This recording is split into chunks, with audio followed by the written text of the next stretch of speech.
To the Budget and Finance Committee of the Whole Everybody. for April 13th, 2026. We'll get started right away. Mr. Barwin, I'm going to turn it over to you. Sure, thanks. Just a couple things before we get into budget and finance. I wanted to start with CEP. It's community eligibility provision.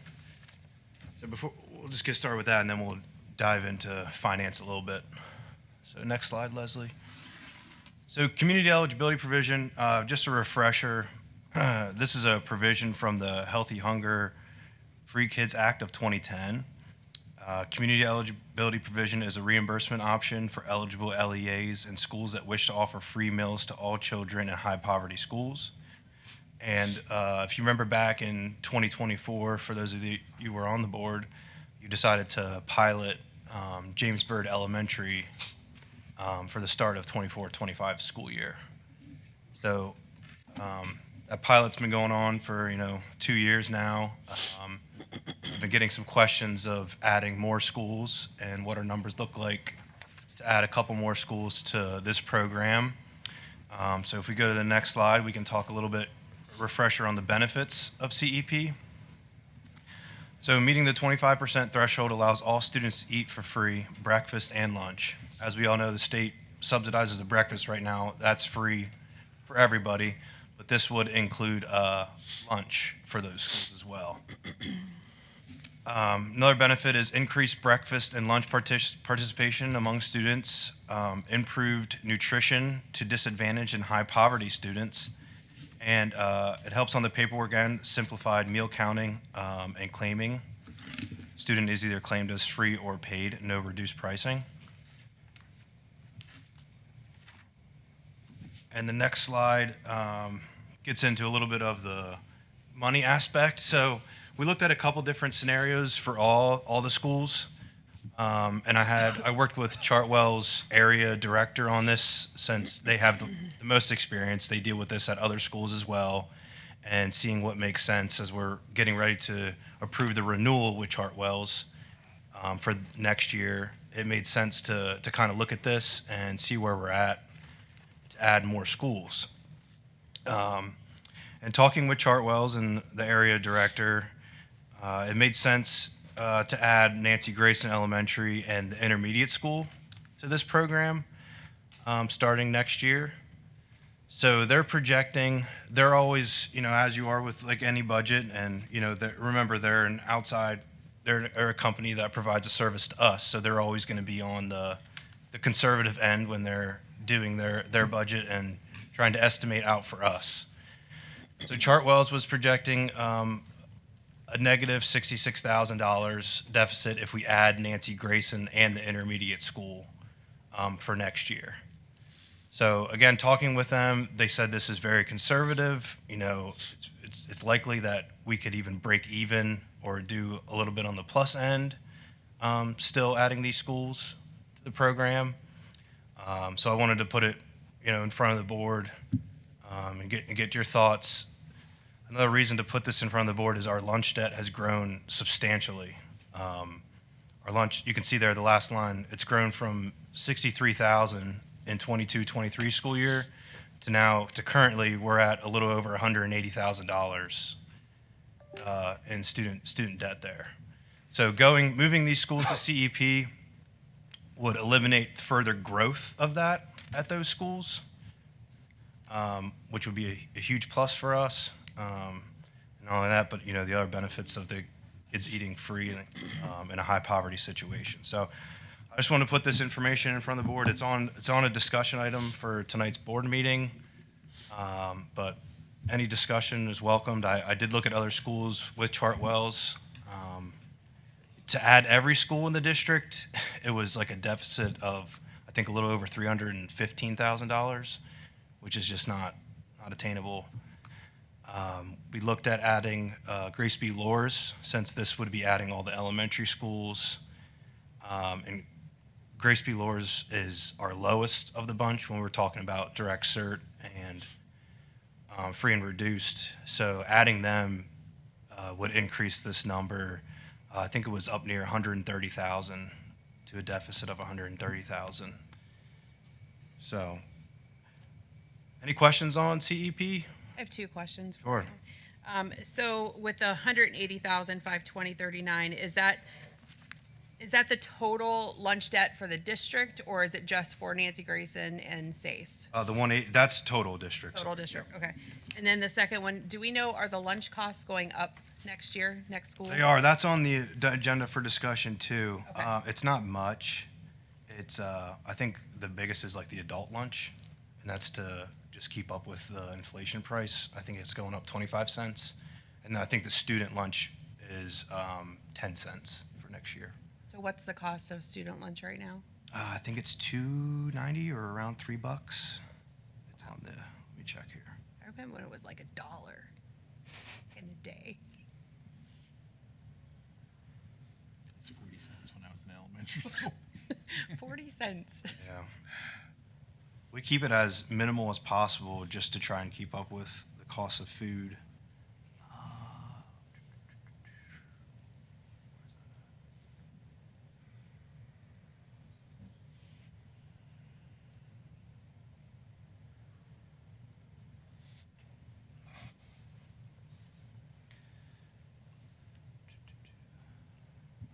So elementary is going up 5 cents from $1.95. That's school breakfast to $2 for breakfast, which is free. 10 cents for lunch. So elementary is going up from $3.10 to $3.20. Middle school $3.30 to $3.40. High school $3.30 to $3.40, and then the adult lunch is going up from $5 to $5.25. All right, thank you. Who's the adult lunch? The teachers and administrators? Yeah. So I think you knew I was going to say something about this. I think this makes sense to just, I think a sort of a step-by-step, like rather than trying to swallow the whole elephant at once. I think this is a wise way to do it. We tried it with one school. It seems to be okay. Try with a few more, feed a few more kids. And it's not a huge hit for us in a $70 million budget. $66,000 seems worth it to feed a whole bunch of children for free. So I love this. I also, I've been looking around, and there are also some I hate to put extra responsibilities on administration, but there are, I think we live in an agricultural area, and there are programs in Pennsylvania where you can partner with local farmers and producers so that we're not getting food from California. We're getting food from our own farmers that live in our district.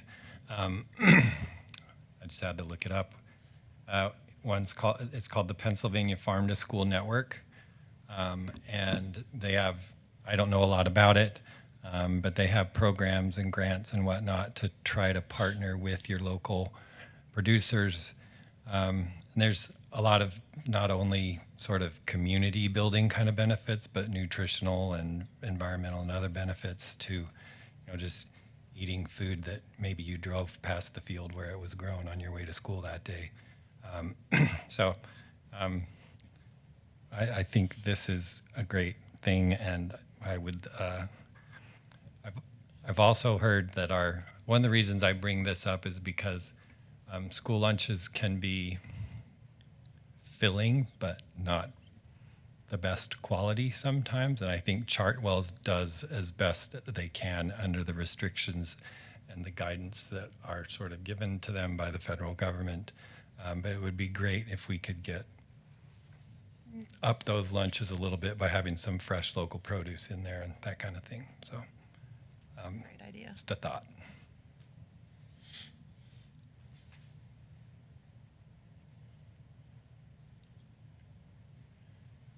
Any other Questions? thoughts or questions on any, is moving forward with Grayson and SACE on this program something that, the board is interested in doing? Having a discussion now is probably as good as any time. I'm for it. What part of that 180,000 It's just Nancy Grayson and Sayers. So for this year,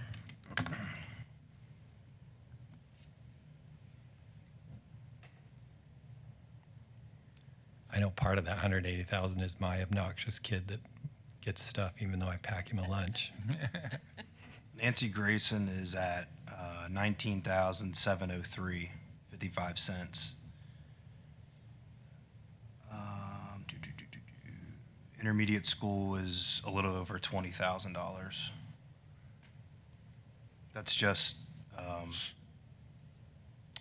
this year's numbers.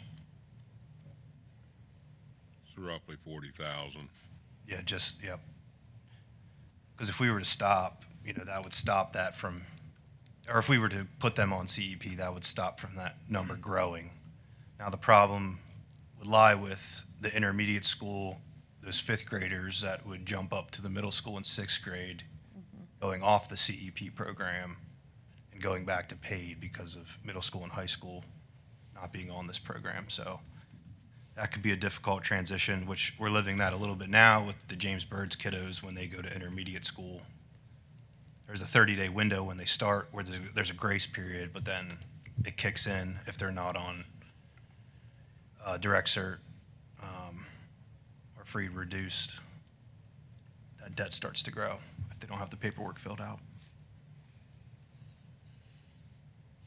And just to clarify, because direct cert means that any family that signs up for any program, Medicaid, SNAP, They're financially- TANF, or whatever, they automatically Correct. are certified for free and reduced Through the lunch. state, yeah. Right, so we don't have to do as much paperwork as we used to sign Right. families up for the free lunches.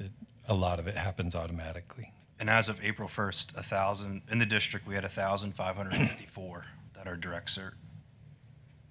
And we're at about 60% in the district that 54-ish, 54 57. that would qualify. Yeah, the last time I saw it, it was 54. Okay.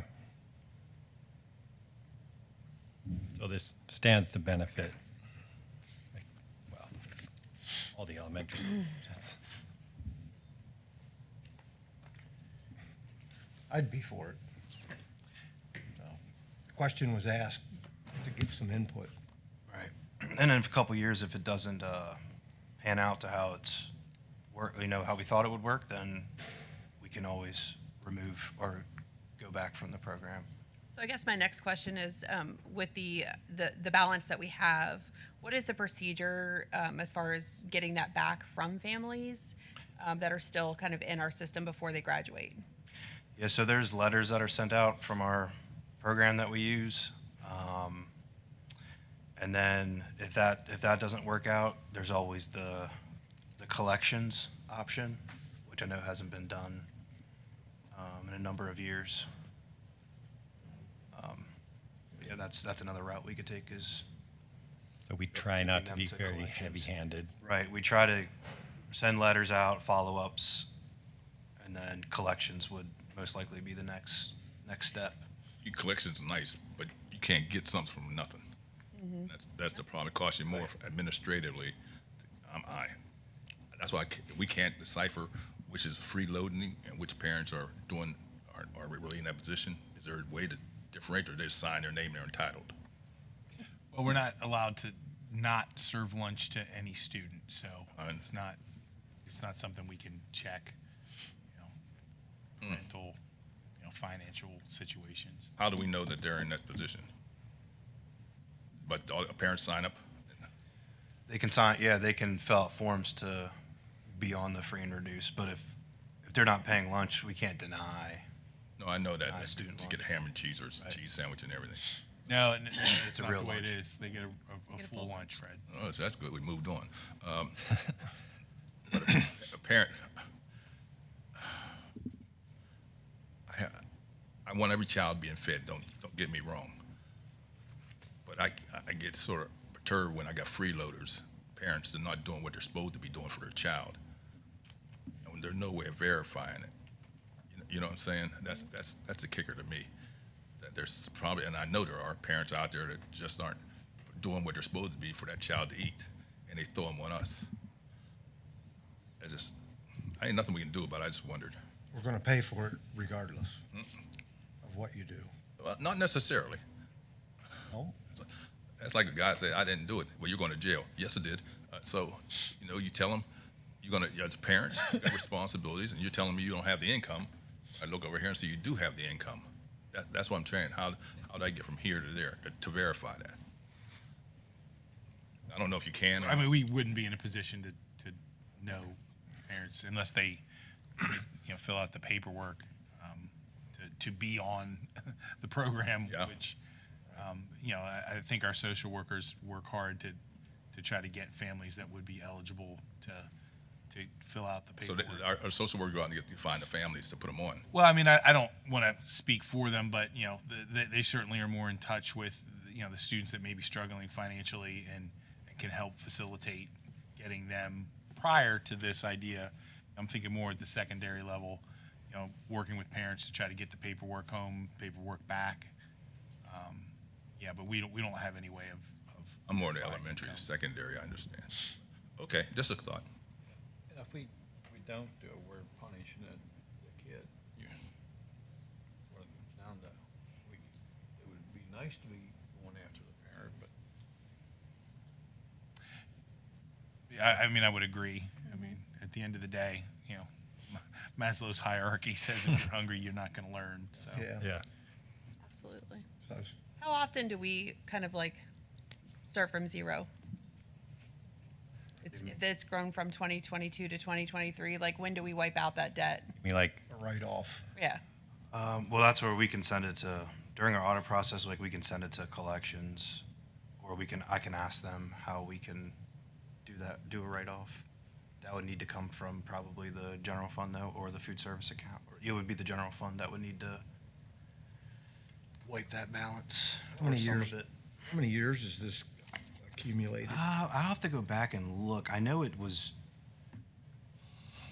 at least 10 to 15.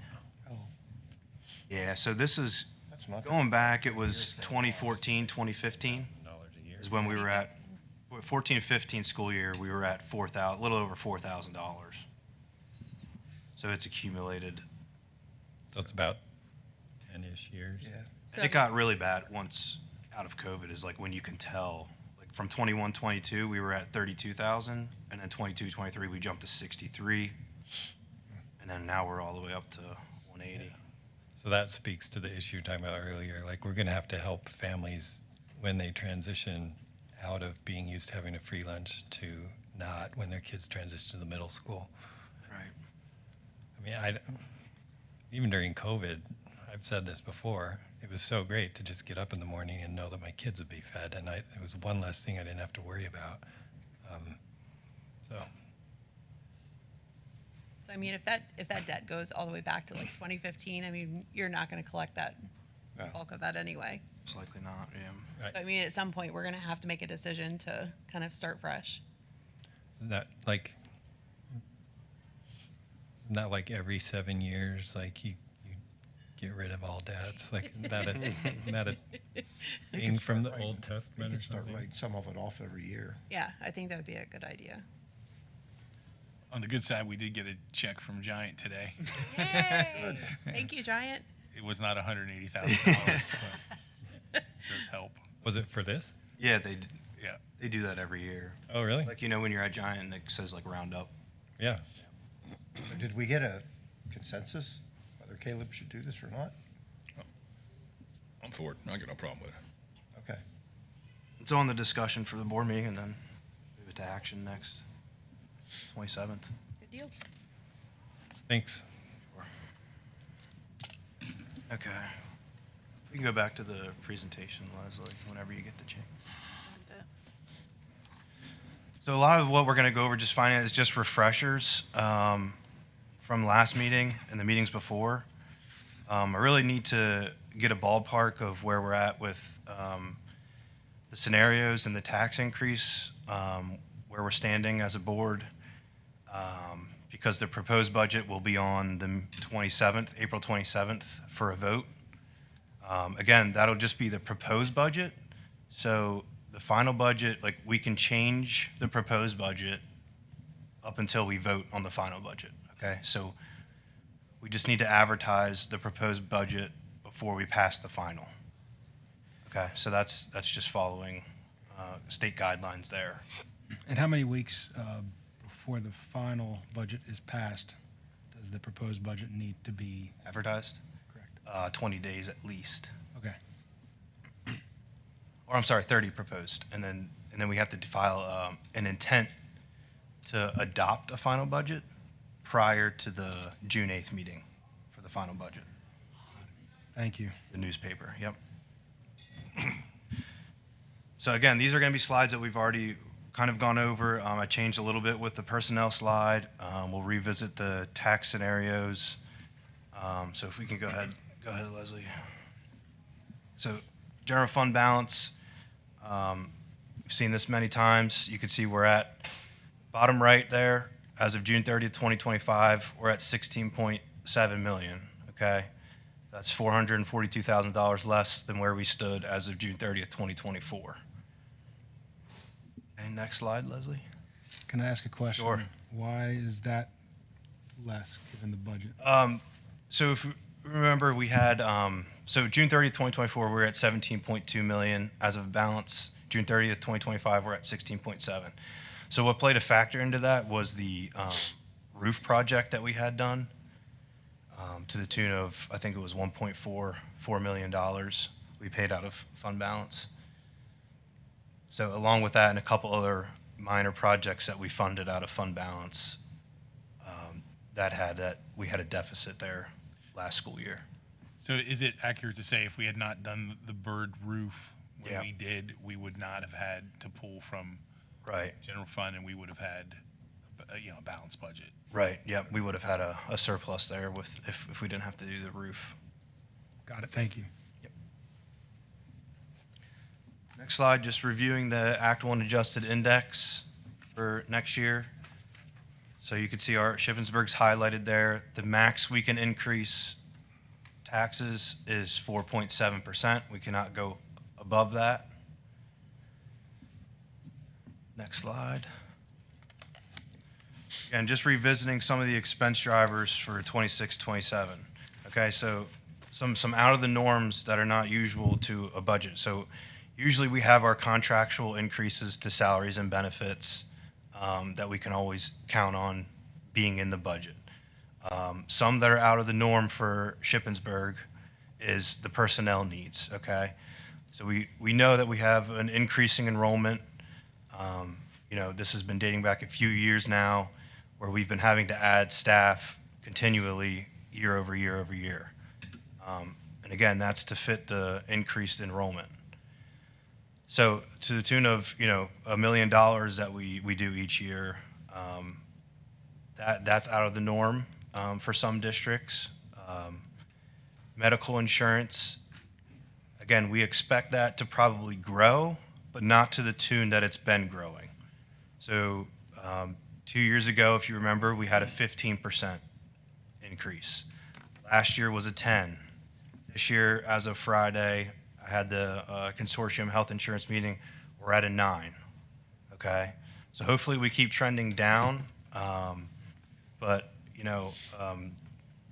during that meeting on Friday, they kind of said that 7 to 10% might be the new norm for medical insurance increases for the time being. And on average, the last, I think, since dating back 12 years now, our average increase for that healthcare consortium was around 5.7%. So we had a lot of good years up until the past couple, okay?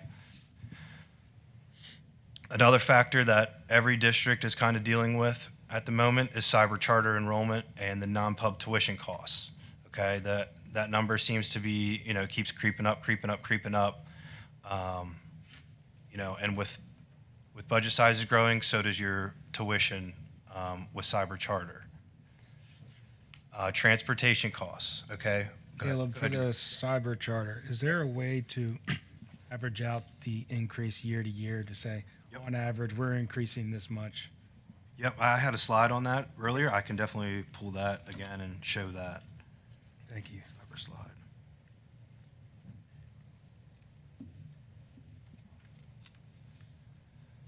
Transportation costs. We see this with our placements. So as our special ed placements are on the rise, so are our van. We have a van to transport them. So that's a cost driver that continues to grow. As enrollment grows, so does the special ed enrollment with that. Future debt borrowing. Hold on, can I ask a question? Sure. There's a limit on the fuel, right? What we have with whoever transport. Anything over that amount, we're eating, and the school district is going to have to pay the cost of that. I don't know what was in the new, Leslie, do you know It's the what same was thing as the same old thing? contract, yeah. Yeah. There's a certain number, and then beyond that, it was 200 and, I feel like 280. Yeah, I think 280 was. Yeah. Now fuel's going to be more than that with the way things are. Possible. Are we compensating? Are we compensating for that now? Yeah, we probably need to do a little bit more. That's always a hard ballpark because it's gone up so fast within the past month or two. And reading the news, I don't know where that's heading. If it's going to keep rising or if it's going to drop back down. So I mean, to answer your question, Fred, I think that is yet another driver that maybe wasn't factored in as heavily under transportation costs. No one could have anticipated this. But are we going to, when we do the budget, will that be included with the estimated cost of fuel? yeah, so all the way up to the final budget, I'm looking at numbers that we're paying for current months, and I'll try and factor that in as best I can. Okay, give me a better idea, or us a better Right. idea. Right. Well, everybody said the fuel price is going to be up for. Are we going to have to add buses next year? Possible. Yeah, there's a possibility of 1 or 2 buses being added. I don't know about next year, but I think probably the out years are for sure. So you're saying like the 2027, 2028, yep. okay, 27, 28. but not this coming. I'd have to follow up with Paula. I haven't heard anything else regarding extra buses. Yeah. Because we got one, what is the Bard down there has become a own little city like Southwest. So I think the buses are crowded there now. We'll probably have to add another bus to that. Right, I know a lot of our secondary buses, some of them are 3 to a seat, and it's just like, Yeah, elementary, that's fine, but yeah, that's what I know. secondary, can get a bit rough. We would be interested to know though, how many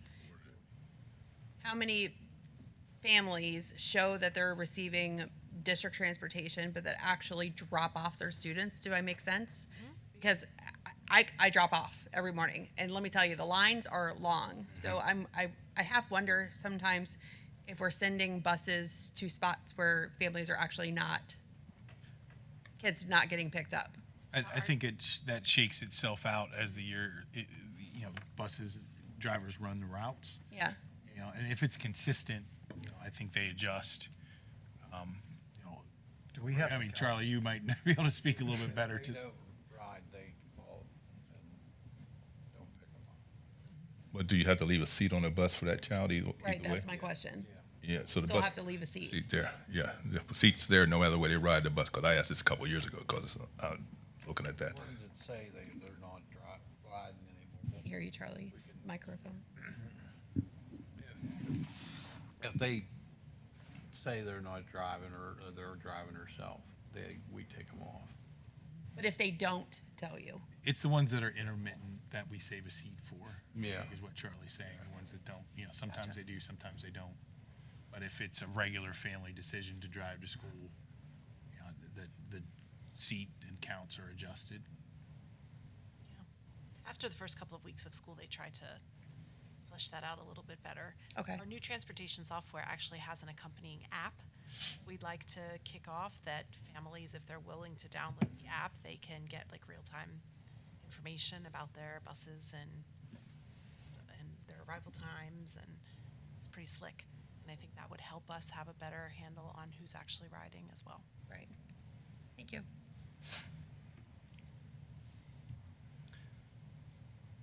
just going through the last two there, and then the future debt borrowing, the construction that's looming, adding to that debt service line, I think is a must to start this year. And then adding some to the maintenance budget. As, we all know, we look around at our buildings, there's a lot of repairs that need done, and got to give the resources to Mr. Drawball and the maintenance department definitely to start fixing up some of our buildings. Mr. Barwin, Sure.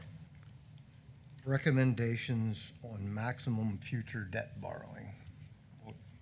With the projects we're coming up with, what is your opinion on what can we borrow? Right. So we had meetings with Bill and Leslie, and we even talked to the middle school. I think I get into this a little bit later too, but I definitely probably not comfortable going above 25 million to borrow. I'd like to try and stay within that 20 number. And I think this slide shows why. I feel like I'm just copying, pasting this slide year over year.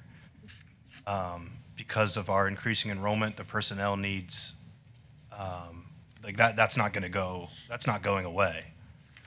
So, I expect this slide to be on there for the next probably 5 to 10 budget cycles until we see a cliff off of enrollment or needs.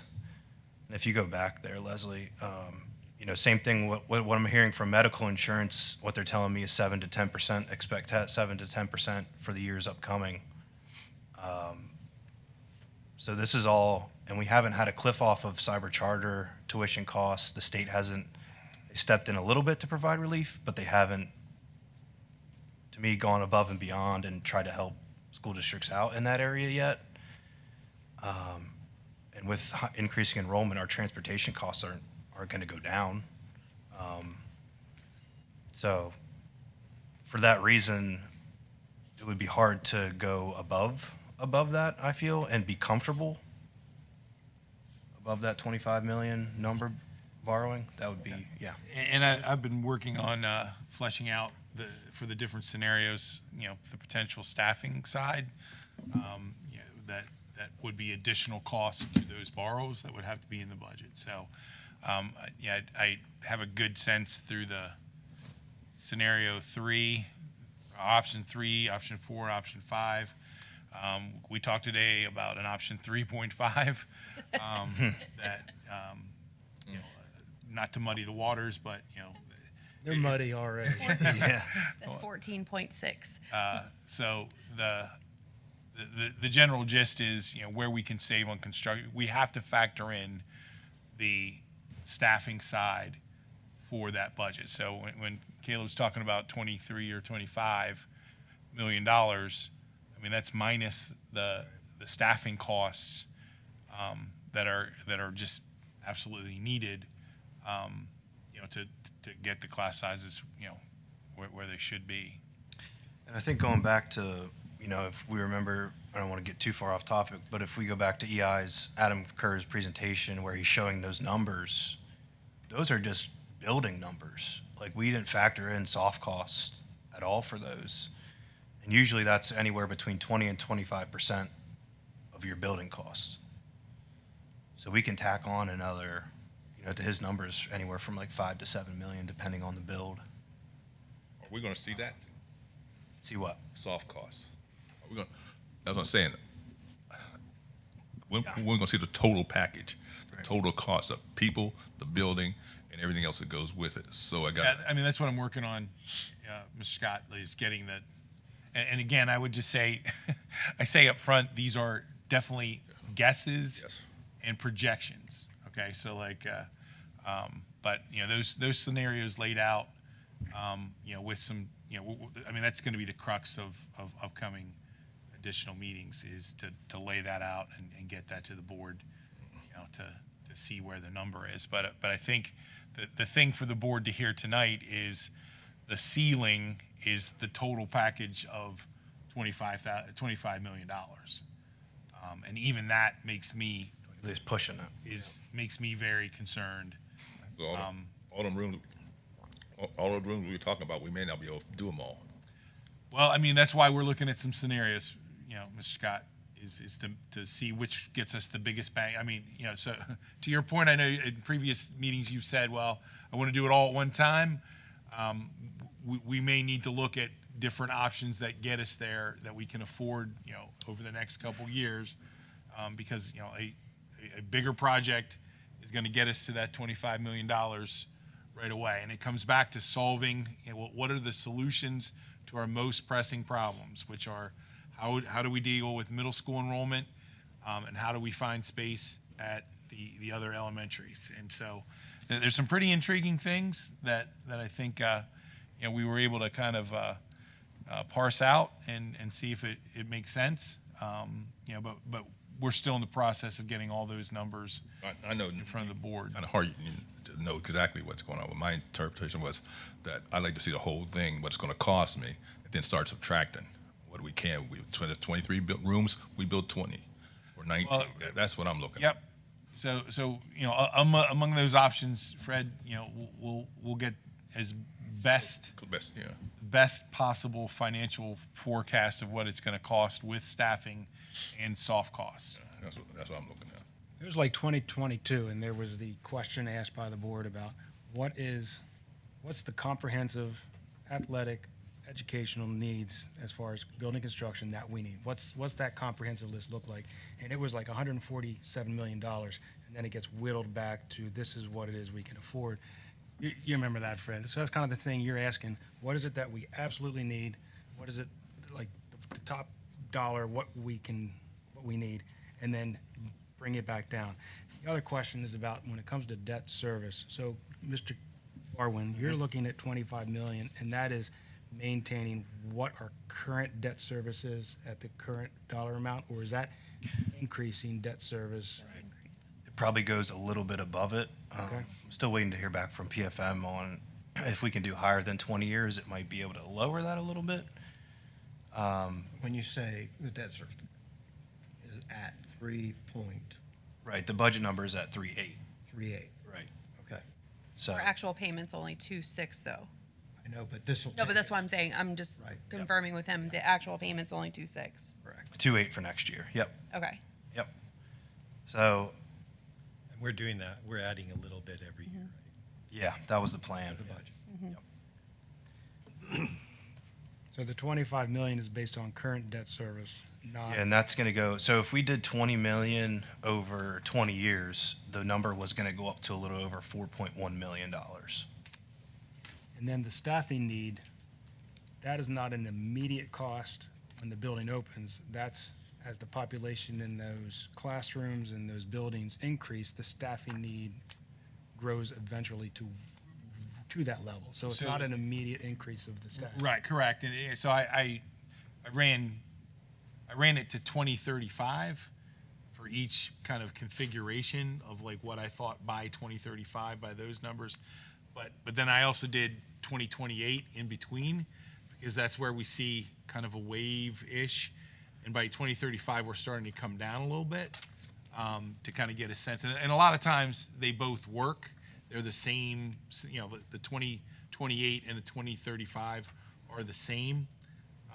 It just kind of works out that way. But I wanted to make sure that as we're in the throes of what we think is coming, we're good for that, the worst case scenario or best case, depending on how you look at it, Right. in terms of our students.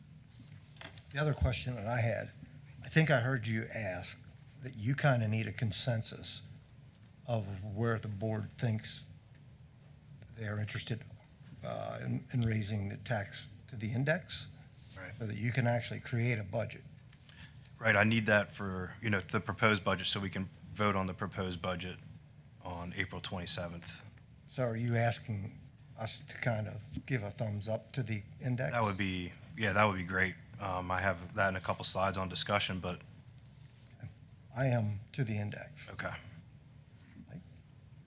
If the proposed budget is being presented at the next meeting, wouldn't that just be included? Yeah, but I kind of want to just So I have to fill it out on PDE, and to get the best, most accurate number.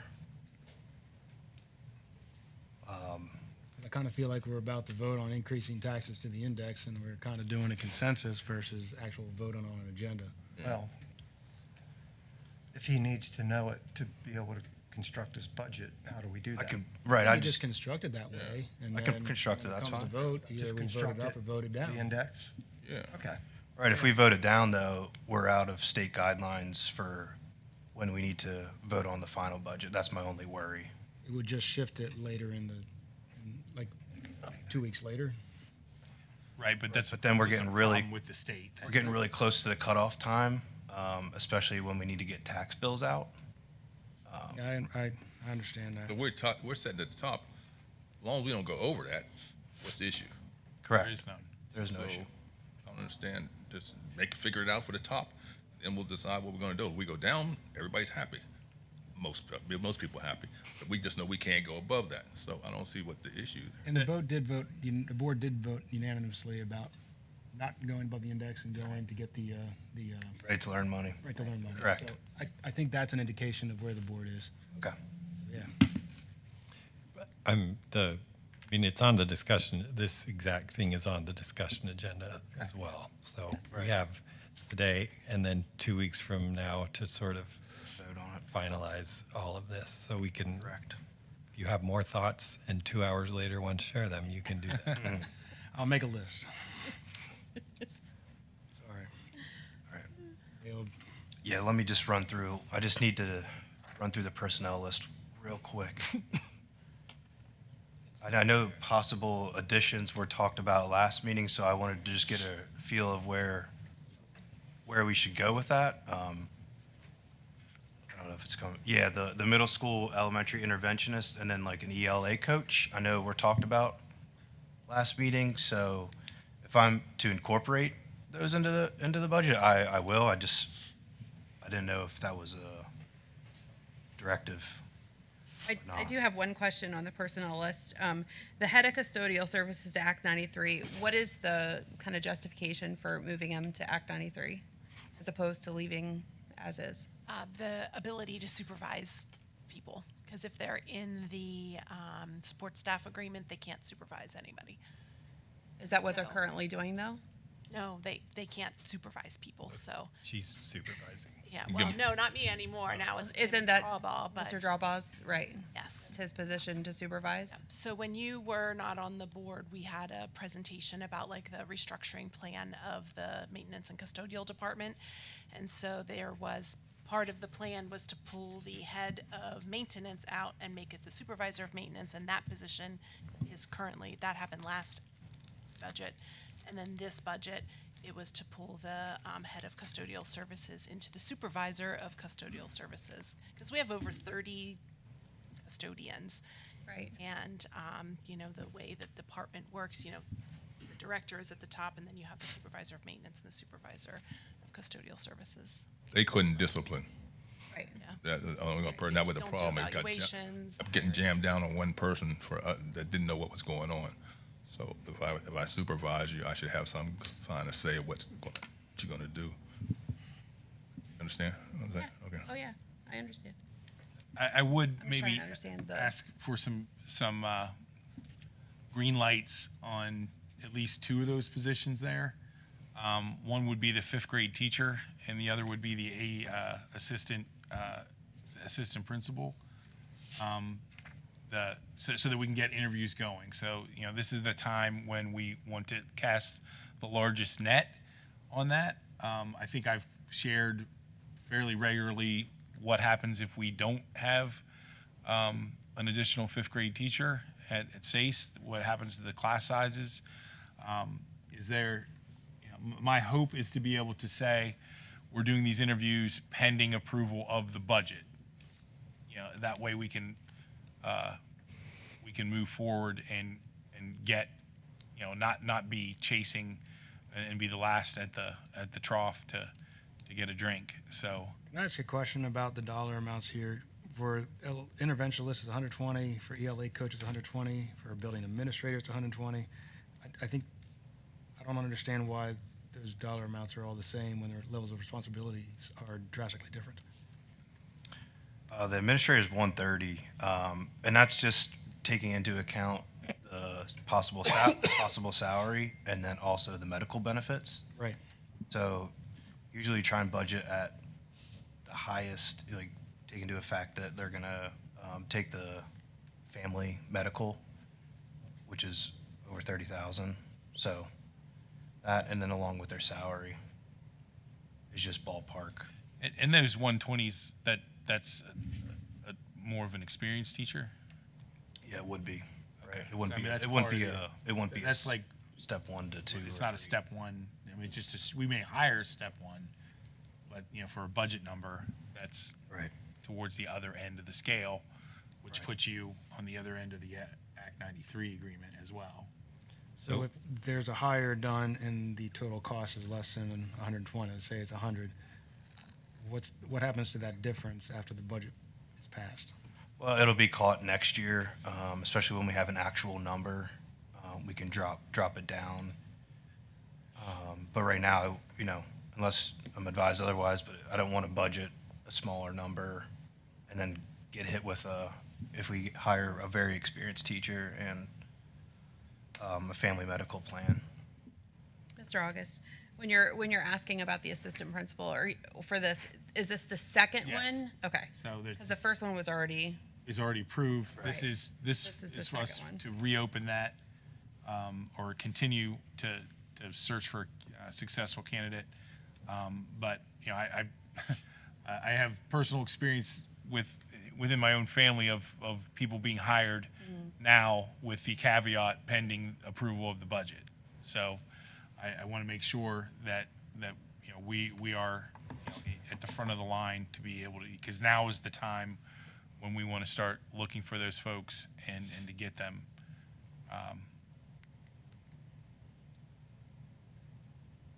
hired. Hired. Yeah, sorry. Just speaking for myself, I'm fine with that, and I'm also fine with the fifth grade teacher. And of course, you already know that I'm fine with the interventionist and the coach. Yeah, those I think I'm more comfortable because they're likely going to be experienced folks who are looking for a shift. But I'd really like to get a look at the new grads and any other teachers and get our admin team squared away. Well, you wanted feedback. That's where I'm at. I'm for sure that I have same thing happening in my family. Teachers, my kids who are teachers are interviewing right now, so I know that's what's happening, and they're hearing the same thing. We got to wait for here's your position pending budget approval. So, yeah, I'm fine with especially the fifth and. Those are the only two I would move forward on. I may come back again and say this worked out well as we narrow down the budget, to a final approval. But those two concern me, and I want to get moving on them. Is the market still pretty? It's better than it was. Okay. I don't know that it's where it was during the glory days, but we want to be able to catch the wave to make sure we have the greatest number of potential candidates.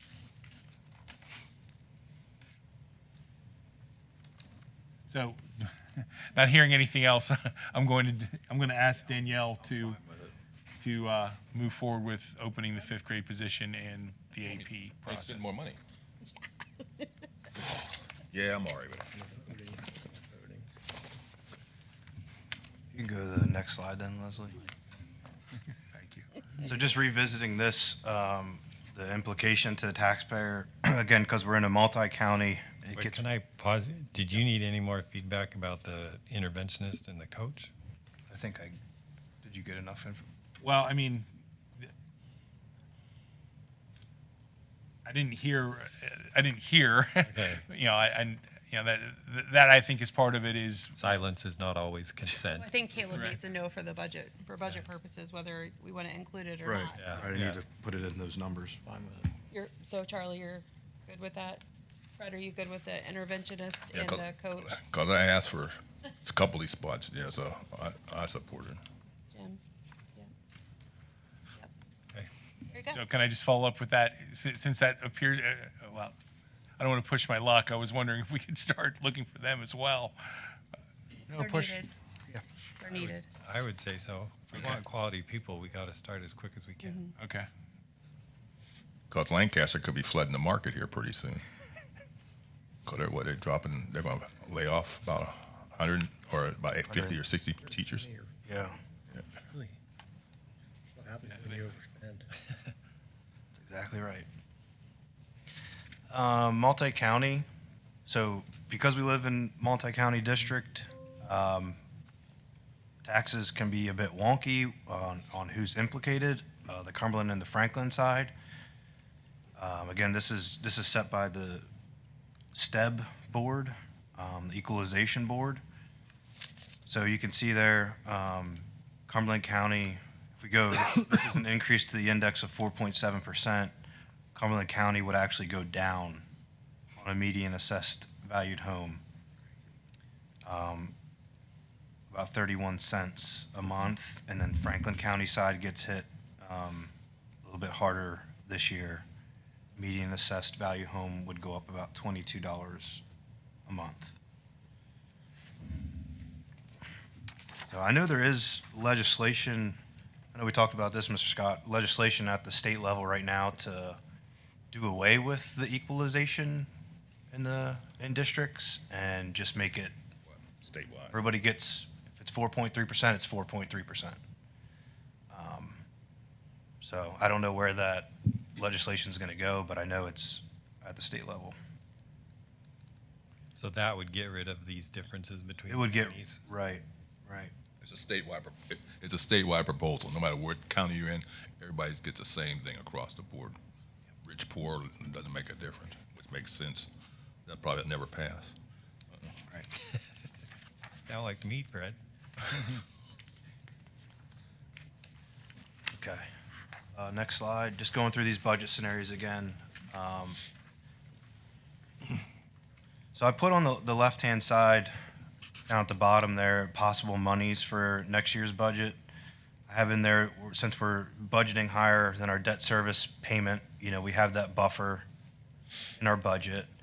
And then we also have the possibility of new state money, of the Ready to Learn adequacy money. Again, they've been putting that in the past 2 years now. And that's about a little over $1.2 million. So that adequacy money, again, is coming from when the state was, sued because they weren't funding school districts adequately. They started putting in this adequacy money into the budget each year. I haven't heard any definites that it's going to be in next year's, but it's been in the past two. So I'm hoping that it would be nice to get that again next year. So if we add in both of those, that's about $2.3 million that we can take off of those scenarios to the right. So that 2.3 is not in the same. Right, it's not in the scenarios. Okay. Yep. So it makes those numbers look a heck of a lot better if that does happen. Do you have in your secret accountant network any rumblings from how things are going at the state level with the budget? Not too much. I did hear that, so when this adequacy money was first put into place, I did hear that it was supposed to be for 7 or 8 consecutive years that they were going to put it in the budget. Again, it's always up for negotiations and, every budget cycle down there, but that's what I've heard.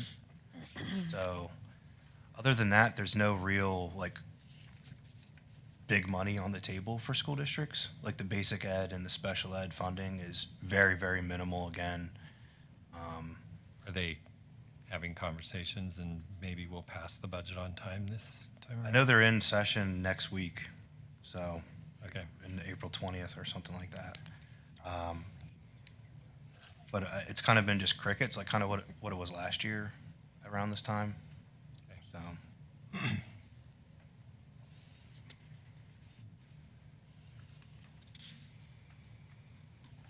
So I think we talked Yep. about this. Yep, so I'll have the proposed budget on the April 27th board meeting. Again, that can be adjusted until the final is approved on June 8th. Approving it on June 8th, I'll just stress that again, it really helps us at the business office level work with our GSS system and getting the tax bills out on time. I hate to be late with that because of the discount period that runs with those. Going through the budget timeline, so next meeting we'll have the proposed budget, like I said, and then the 2 meetings in May, we have finance committees if needed, and then we'll seek board approval of the final budget on June 8th. That's all I have. Thanks. Thank you. Oh, and if anybody has any questions or anything before, next board meeting or anything, want to come in, just let me know, and we can find out a time. Thanks. Thank you, Mr. Barwin. We'll conclude the committee meeting, and we will adjourn until 7:30.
facilities, but it's not that, Everybody back not that boardroom. feels ready. Kind of covered some of it already.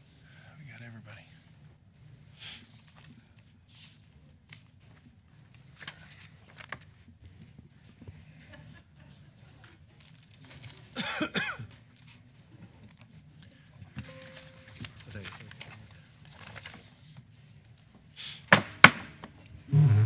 Good evening. I call tonight's board meeting to action for April 13th, 2026. Mr. Barwin, can you please take roll? Mr. Jim Bard, Here. Mr. Mike Carey, Mr. Charlie Suiters, Here. Dr. Nathan Goetz, Dr. Michael Lyman, Here. Mr. Kirk Noggle, Here. Mr. Fred Scott, Here. Mrs. Becky Wolfinger, Here. and Mr. Drew Lacey. Here. Please rise for the Pledge of Allegiance. Pledge allegiance to the flag of the United States of America and to the republic for which it stands, one nation, under God, indivisible, with liberty and justice for all.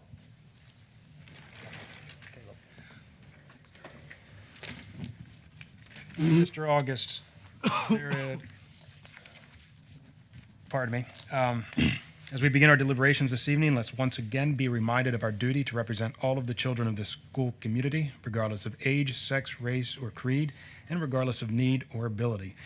This meeting is being live streamed and uploaded to the district's YouTube channel.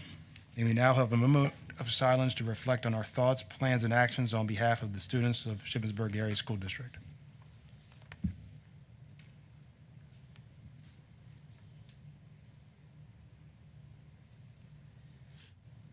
Mr. August, are there any changes to the agenda?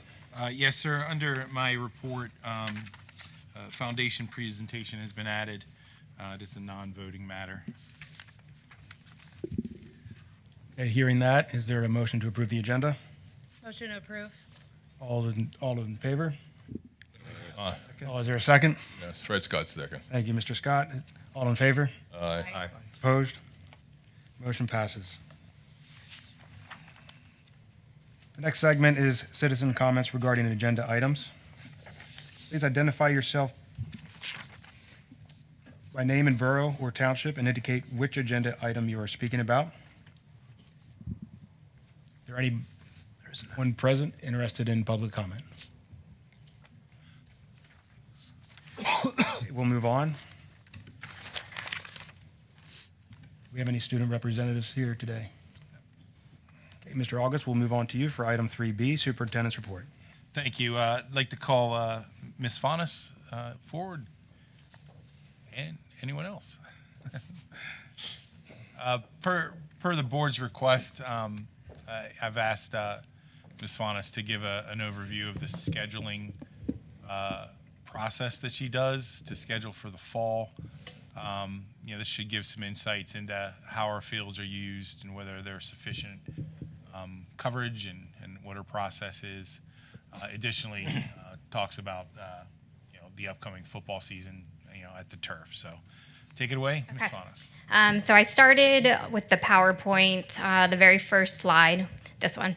It's about the overall scheduling process and how schedules are created on every 2-year cycles.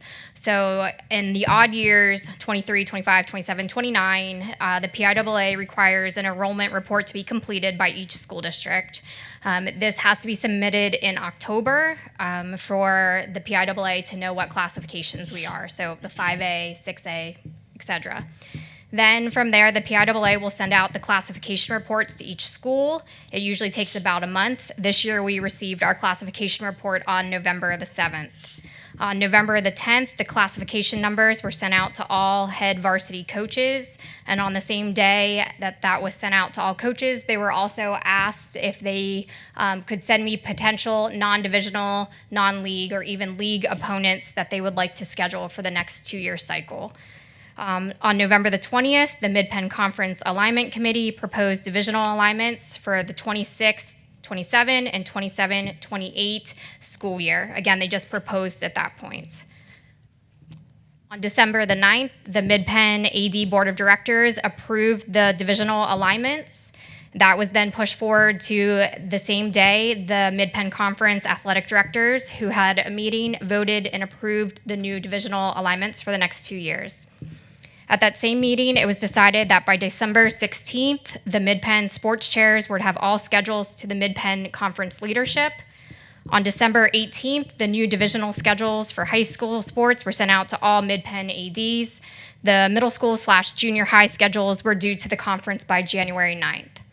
December 19th, all home divisional schedules began to be entered into Arbiter. Each school is required within the conference to enter their home games only. So we are only responsible for our home contests. Our opponents must submit their home events into Arbiter. May 29th, the Mid-Penn Conference requires all fall 2026 home schedules to be entered into Arbiter. All home schedules are entered at this point in time. Any dates with turf conflicts were addressed with our opponents and moved to a mutually agreed upon date. All high school home events are scheduled on the turf. Night games are the same as those that were previously played at Memorial Park. Saturday times may differ because we are stacking events on Saturdays with maybe like a 10 a.m. start, a 3 or 4 o'clock start in the afternoon or evening. So for instance, varsity football has the 7 p.m. start, junior high football, 5 p.m., JV football, 5 p.m., boys and girls soccer, 5:30 p.m. start for JV, varsity to follow at approximately 7 p.m., and field hockey, JV start time 5:30 with approximately a 7 p.m. start time. So varsity football, junior high football, JV football, soccer, all the same times as what was previously scheduled, even when we were down at Memorial Park. Since we did not have lights previously, field hockey is the only one that is moving from a 4 o'clock start to the 5:30 start for JV.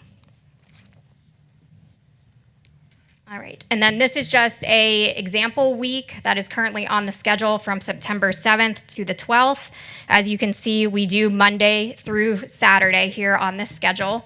And below it, I just had like a prelim kind of, this is not confirmed with coaches yet, what schedules would look like. So with on the 7th, you can see there that there is a girls soccer game. We could potentially hold a field hockey practice before the game. And all those dates there are listed below show what practice or game there is scheduled and what a potential practice before that would look like.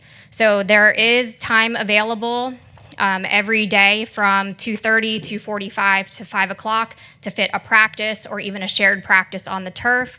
And again, that does not take away from any of our grass fields that we still have available for practices as well. So what you're showing is just the turf field schedule, right? Yeah, so that's just a week in Arbiter. So that also includes those of our opponents that have their schedules entered as well. So clearly we're getting heavy use on the turf field. Yeah, so starting August 22nd, we are pretty much going 6 days a week until the beginning of October, so that all contests are available to be played on the turf. That still even gives us a few days, say if we have lightning or some sort of storm that would come through, where we could have some wiggle room and move different games around so they would still be played on the turf.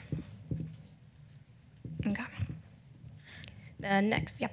The max number of contests, this is just to show some of the scheduling and the different games that have to be found. The maximum number of contests, I know we were looking at primarily fall, but I did include some examples of winter and spring. So for fall, all of these contests, again, are on the turf. For varsity football, we have 10 games. 9 of those are divisional, so I had to find one non-divisional game, a non-league game to fill that week 0 spot, which was done. Junior high football, we have 9 games. JV football, 10 games. Boys and girls soccer, they both have 18 games max. That is the PIAA. But with our division in Mid-Penn, we have 12 divisional games, and then we are to find the 6 non-divisional, non-league, and that is also the same for field hockey. 18 games that are to be scheduled from the PIAA. We have 12 that was scheduled with the Mid-Penn Conference, and then 6 to be found within either the conference or another conference. And then down below are just some of the winter and spring dates. Example, boys basketball, 22 games max. Wrestling, theirs is a point instead of contest. So they have 6 league points that are scheduled. We have to find 16 other points to fill their schedule. Baseball and softball have 12 league games scheduled, and then 8 non-divisional and non-league games to be found. So again, schedules are complete for the next 2-year cycle. We are just waiting on some of our like track or cross country invitationals to be entered on Saturdays, and then also some of our opponents to enter their schedules. All right, scheduling process for summer, preseason, and regular season practices. Scheduling during the summer, preseason, and during the regular season is all done in coordination and cooperation with coaches. Last summer, when the turf was open for use, the high school head coaches sat down with myself and Mrs. Jones and worked on their schedules as a group. So we will all do the same this coming May. Once the May season slowly starts to wind down, we do have some of our fall coaches who also coach spring for us. So we want to make sure that their schedules are available so that we can all sit down and work on the fall 2026 preseason and then also the regular season practice schedule. Practice schedules are then entered into FMX. Summer and preseason turf time is open anywhere from 7 a.m. to 9 p.m. This is the same as previous years and seasons whenever the turf without the lights or also the grass fields were open for use. Summer turf time has already been scheduled in FMX for boys soccer, girls soccer, field hockey, football, and then also I didn't have that on there because I thought we were gearing more towards sports, but we have band camp scheduled as well for the summer. During the season, due to the number of contests on the turf, practices can be scheduled from 2:45 to 5 on Monday through Friday. Saturday times available if requested by coaches. Days when no contests are taking place, then practices could go anywhere from 2:45 to 9, and that is the same as other seasons and past years. Okay.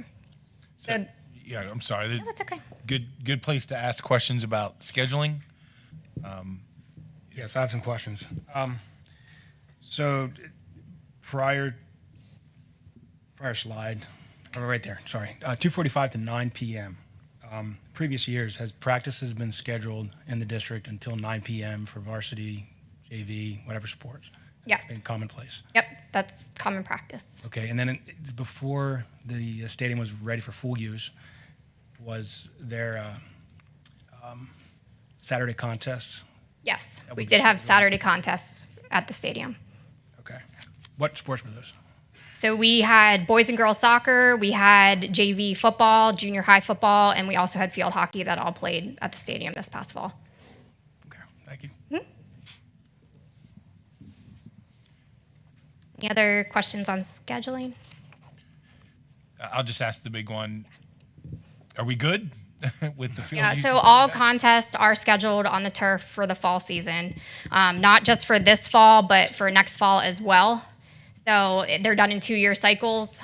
So everything this fall, next fall has been scheduled. And like I said, we do have wiggle room in case we have lightning. I will say lightning and thunder because with all weather track, all weather turf, we will play in some rain.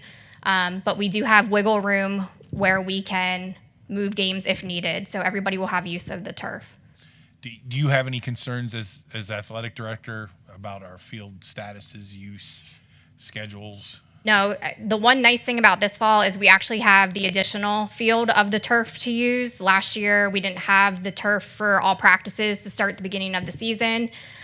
So we were short that facility. Now we gained the use of the turf to use before contest. So we gained an extra practice field. Now, you mentioned band camp. Oh, you knew it. This was going to happen. You knew this conversation was coming. You went, yay, they get to be on the turf. I'm excited. But after band camp is over, they typically practice 2 to 3 days a week. Are they already on the schedule for those practices leading up to school? So I've not heard from Mr. Fike on any other practice requests. Okay. So I know that they are in the daytime when they have their class, they are out there on the turf, I think first or second block, but I haven't received anything outside of that from, Yeah, it's that window between band camp and when school actually starts. yeah, I haven't received any other requests. Another question that doesn't have to do with the turf, but with the natural grass fields. What are the condition of those, or do they need any upkeep to improve their quality for contest, for practice, for field use? So they do have the yearly upkeep that is done by our maintenance staff with the overseeding, especially when we have a little bit of, I don't want to say a downtime, but an in-between season. They do overseed. Our fields crew also does a lot of watering for growth and just basic necessities of the field. And how many grass fields are available for use? So we have, do you want me to go through each sport? So we have right now, back behind the school by the baseball field, you have what in the fall is middle school field hockey and then soccer. In the spring, we actually have turned it into 2 soccer fields. So we run 2 practices at one time. So you have those fields on that side. Then you have up on top, what we say above the stadium, which is the practice football, which is varsity and junior high. And then you have the grass field hockey field, which is right along Eberly Drive. So that can be used for varsity and the junior high sublevel. So if there were to, at some point in the future, be construction at the high school which eliminates one of those fields, would that create a bigger problem for scheduling? So we would just have to work with coaches. They would have to be in collaboration with one another. We did have previously where like the middle school boys and girls soccer team would overlap a little bit of the practice when we had just that one that one field, especially when the other one is too swamped at times to use. But it is just coordination and cooperation with the coaches. The girls' softball field. Yes. Is it? I've talked to Tim about that. Is the girls' softball field? Are you satisfied with the condition of that girls' softball field? So the softball field, I think, has from past years not been kept up the same as baseball field was, but I know that working with Tim since he started and or where I submitted to previous buildings and grounds, the work that needed to be done on that field, they have been taking a lot of time with the upkeep on that facility. So to start the spring season, they did have a lot of work that was done on that field. They rolled it, they brought in more dirt. Just the basic mowing looks really nice, and it's just weeding, just basic necessities that weren't really done before are really being upkept with now. Because right now, before softball season started, it was like a swamp out there. It rained and water laid on the field. That's not no fault of yours. So we do have a lot of water that lays on that field. That probably is the infield area, the field that holds water the most. We did have a game this year. I forget who we played at this point, but our fields crew went out all day and worked on the field. Coaches were out there. I was out there. We had a few parent volunteers that came out, and the field was in perfect shape for the game, and we played the next day as well. I bought an outside firm to bring it up to snuff. The same people worked on a baseball field. So they did have a quote from an outside company that was going to be working on the field. I'm not sure if they brought in the outside company or if Tim and Jake handled that themselves. But I know the daily field prep our staff does here. Yeah. Okay, I'll just be watching it. Thank you. Okay. So next I was asked about varsity football games. So to answer one of Mr. Alosi's questions, yes, JV and junior high football did both have games at the stadium this past fall. Some of those did occur on Saturdays because of not having lights. Once we had lights, we moved them to the evening. For football games this fall, all contest workers have already been confirmed. Reserve seat tickets have been purchased. We'll follow the same process as we did in previous years. Community purchase process the same. Those who had a ticket reserved for the seating for fall 2025 will be able to renew their seats starting August 3rd. After the first home game, any reserved seats that are not purchased or reserved will be open for the public. And we have 450 total reserved seats. Reserved seats and numbering section signs were completed during the fall 2025 season. Fall 2025 Memorial Park, we sold 331 reserved tickets. We did have a total of 504, so we had 173 tickets that were available. Those tickets, some of them may have been purchased for like a one game for different special events, but we had 173 that were not fully purchased to start the season. Fall 2026, we have 324 reserved tickets already accounted for. We have a total of 450, and we have available 126 of the reserved seats. Location of ticket sales have been confirmed. We will have the reserve tickets and an exact change line where the little ticket booth area is. And then we will have 2 general admission lines, which is further down, which is at the wider opening where there is the pavement. Locker rooms for officials, home team, visiting teams have all been confirmed. They will be inside the school, and it is the same as in past years. Even for visiting teams, we did transport teams back, or have their busing companies, I should say, transport them back to the high school. They did use our locker rooms for inclement weather or playoffs with travel. Food truck locations for games have been confirmed and were sent out to the football, cheer, and band booster president, so we can start working on that. The inclement weather locations have been confirmed for home visiting team band, cheer, and the football teams. Bus parking has been confirmed for visiting team, band, and cheer. It will be in the bus loop, and I do have a map in a further slide.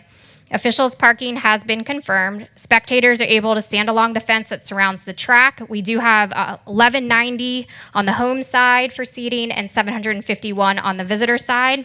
The entrance for football, band, and cheer has been confirmed. Parking for the ambulance has also been confirmed. So on the final slide here for varsity football, it is a map. Google Map still has when we were fully under construction.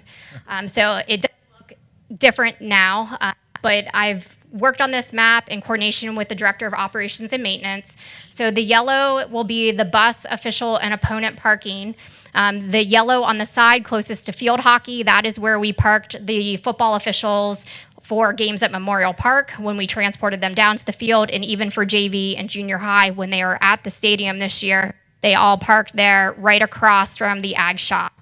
Then the bus loop and the parent loop area, the bus loop out front, that will be parking for our opponents, buses.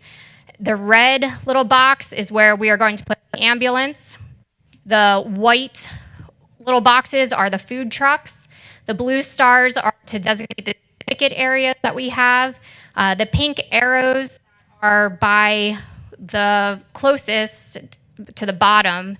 Blue star is actually where we had talked about closing the road, so that we have spectators who can safely access the ticket areas.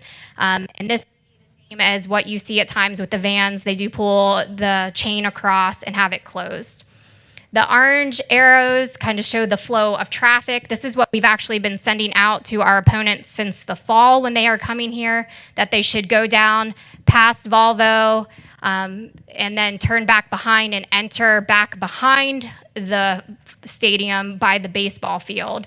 This helps with the flow of traffic, helps cars kind of come in, come out, and then it also frees up the front area for the schools when they're coming, again, for their buses, and then also provides a safer walkway with the 2 arrows to close that path as well.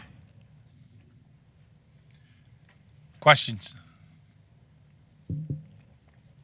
Will the student athlete, I think they're working on it. You just said talk about it. will the student athletes park closest to the stadium, or are they going to be in a location that allows for more people that are? So we did ask, and I did speak with some coaches about asking the student athletes, if they do drive, if they could actually move over to like the back part of this middle school area. And then we would have somebody that could help with directing the students and those across the road before and after.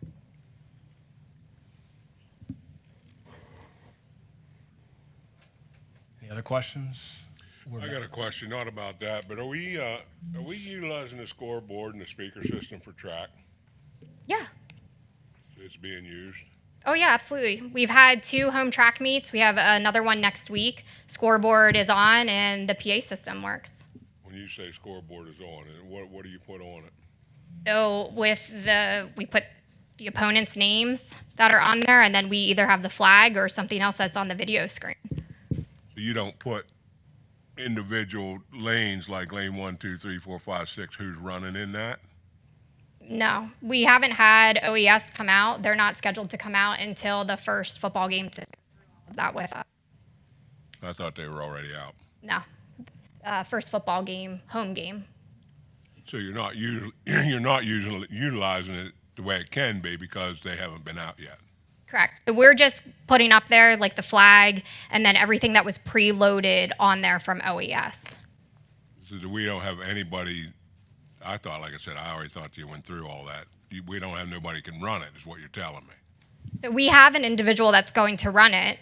OES just has to come out and do the actual sit down and show us how everything like that works. Wouldn't it be better to do it before the season? Yeah, so we have OES, they've sent all of the package, but when we actually run the first game, as per the emails that they've sent back and forth, they actually will come out at the game and since it's live, go through the live options that it all has.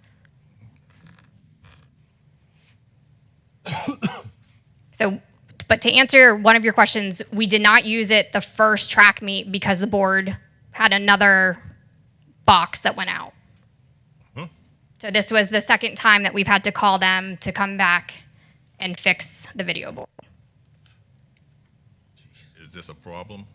So they came back and they replaced the panels that were out. So they said that it can occur. They gave us extra panels, but it's just some of the panels burn out. Are they under warranty, I'm assuming? Yes. So they're under warranty. So when they came out to fix it, it was all free of charge. How long is the warranty on them? That I'm not sure how long. But they did leave us extra parts as well. So if something would go out and say our warranty would go out, we still have parts that we wouldn't be charged for. That's scary. That's comforting, isn't it? Oh, that's very scary. Not elevate, but to carry on a question that I know my predecessor in this seat would have had, Mr. Donovan. He was wondering about additional bleachers, portable bleachers, to be brought in to be able to accommodate more spectators. And so I'm going to forward that question here tonight. So I would have to speak with Mr. Drawball, and then also either I would say ECI or K&W. As you know, we do have some settling ground still at different places, so I think that we would have to have somebody come out and let us know ground-wise which areas would be safe to put in bleachers. Thank you. Is there additional All right. presentation? Yep. Thank you. Thank you very much. I'd like to invite Phil and Jill, Philip and Jill, from the Greyhound Foundation. Appreciate you guys coming tonight. Appreciate you all in general. I just want to start by saying we are very appreciative of our foundation. So, Philip, if you want to just. Yeah. Thank you. Thank you for the opportunity to give you an update on the foundation and the money we've given back to the school district. So the first slide you can see here, and we'll go into the specifics on it, but from May of 2023 to March of 2026, we have given $276,837. And the reason those dates, essentially the executive director which the school district supports started actually June of 2023, I think June the 1st. But anyways, and that's how the contract goes with the foundation. Going on to the second slide.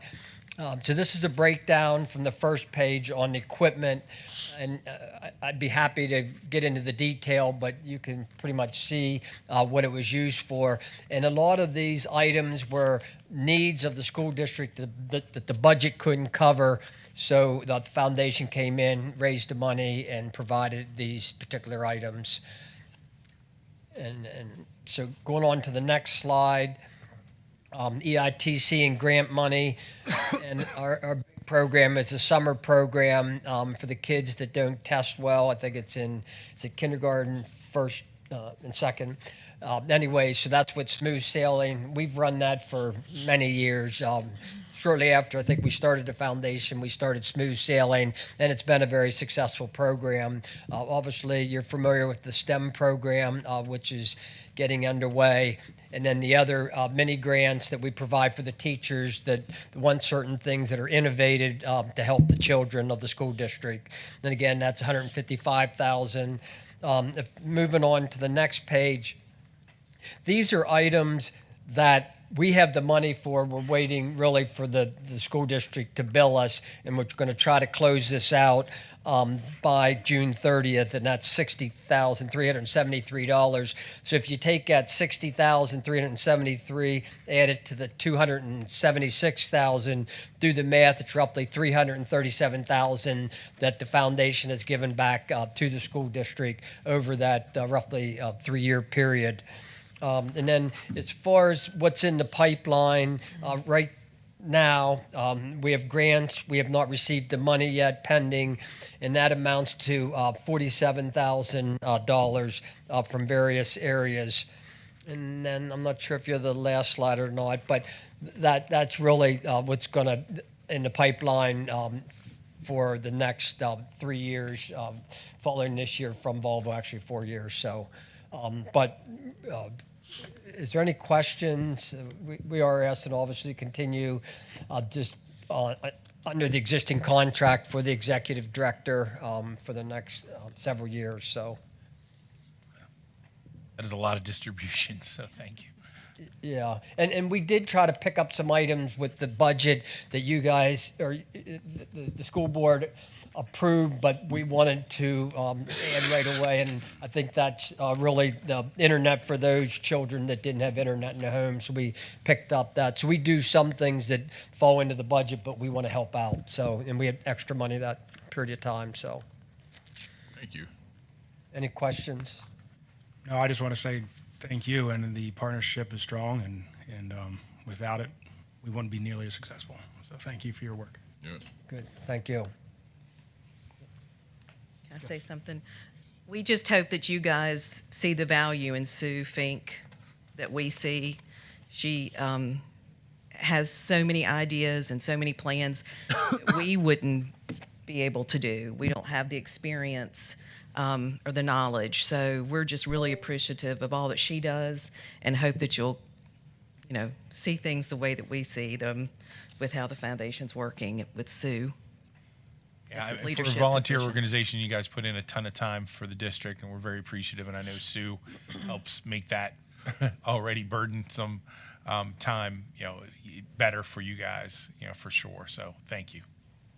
Yeah, and I just want to say, to kind of touch on that, like I was on the board originally when Sue's position was created, and I just want to remind the board as we're considering that it was kind of the expectation and the mindset then when the position was created that it was going to take her some time in order to, get the money flowing into the district. Grants and those kind of opportunities are all about building relationships, and that's not done overnight. So it's really important for us to remember that, it does take time to create those dynamic relationships for people to open up their piggy banks. So I just, again, just want to remind the board that everybody was aware it was going to take some time, but we're definitely appreciative.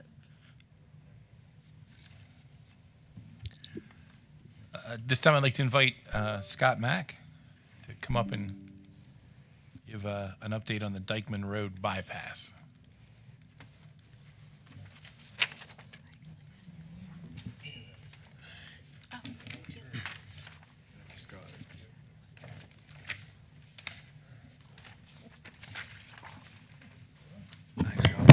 Which one do you want? The, Is it the Thank same you. one I have? is it the same one twice? I save everything. It's ridiculous. This one. He's not here. There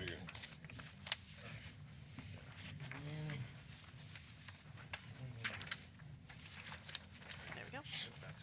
All good? Good evening, everyone. Probably been a year since I've been before the board. I brought with me tonight our town engineer, and he's here for technical questions that you may have. On the first page that you have in front of you is an overview of the entire project. On the left-hand side at that intersection, you'll see South Fayette Street. Phase 1 extends from South Fayette Street through borough-owned property all the way to Baltimore Road. That project is funded. We have begun work on that project, and I think that we'll probably see it completed in about 2 years. All the way to the right-hand side of the project is Phase 2, extending from Airport Road up through into the school property. You'll see terminating a small white dot adjacent to the parking lot. Phase 3 extends from that point over the railroad tracks over to Asper Drive. To date, with regard to Phase 2, that's why we're here to talk about, on the second page is what is specific to the school. Overarching for the entire Phase 2 project, we have secured the property. We've secured $800,000 grant money. We have done wetland studies. We've done architectural reviews. We have done percolation testing, both on school property and off school property. We've worked with First Energy. There's a high voltage power line that goes through the property, not school property, but just along Phase 2 in general. Worked with them to get easement for that property. We've completed a BAT study, which is required, and we've had to go through a historical archaeological study. Those are completed. Mr. August is always asking, what's the ask? So at this point, we're at the point where we need to have our NPDES permitting process to continue on with the project. And you'll see on page 2 that the section of property that is on the school is 1.7 acres. The ask really is one of two things, and I'll just start with what Southampton Township ultimately wants is to have that 1.78 acres deeded to Southampton Township. From a permitting process, it makes it a whole lot cleaner to get through the DEP. And ultimately, when we do Phase 3 in conjunction with Shippensburg Township on the other side of the railroad tracks, that'll be a whole nother process. But if we're just dealing with one entity. In fact, with Phase 3, even though it's in Shippensburg Township, we are in negotiations with that property owner to have that piece of property deeded over to Southampton Township. So there'll be a single owner of the project overarching for Phase 2 and for Phase 3. That being said, any asks that the school board has of Southampton Township, we want to accommodate. And you'll see that in the dotted lines of that page, ultimately at this point is mostly stormwater management. We have requirements from the state, just like everybody else does, when it comes to stormwater management. And the cul-de-sacing of that terminus is temporary. And that when Phase 3 is funded, could be 10 years from now. We don't know. We haven't even asked for that yet. But we require federal funding.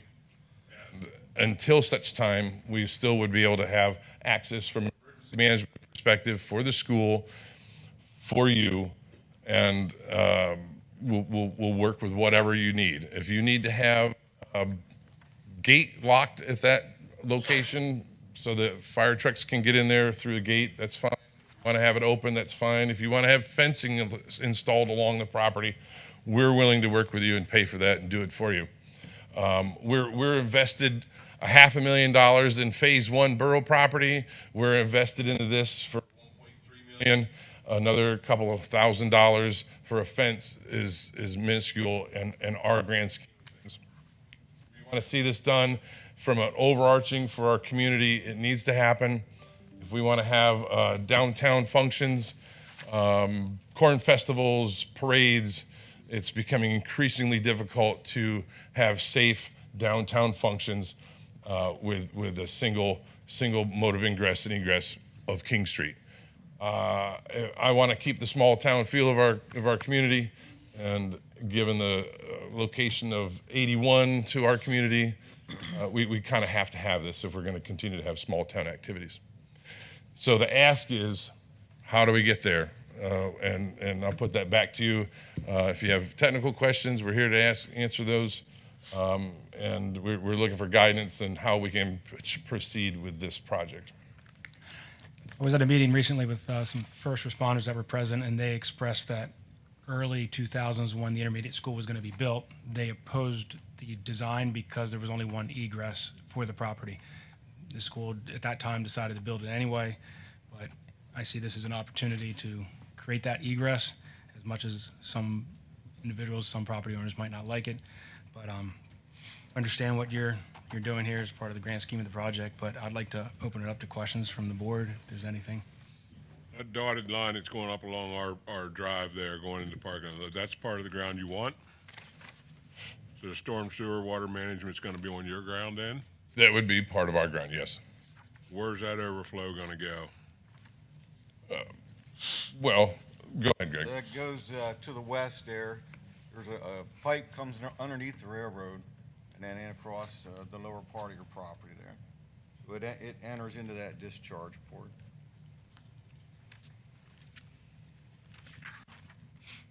From the school property, you can see that underpass or that culvert pipe coming underneath the railroad. It's flowing from the south to the north right there. If we I understand, along the school district's property is blocked off, you can't come into the town, but if we give you that land, does that not eliminate our possibility of expanding that school at a later date? Well, this 1.8 acres is at the high end of it.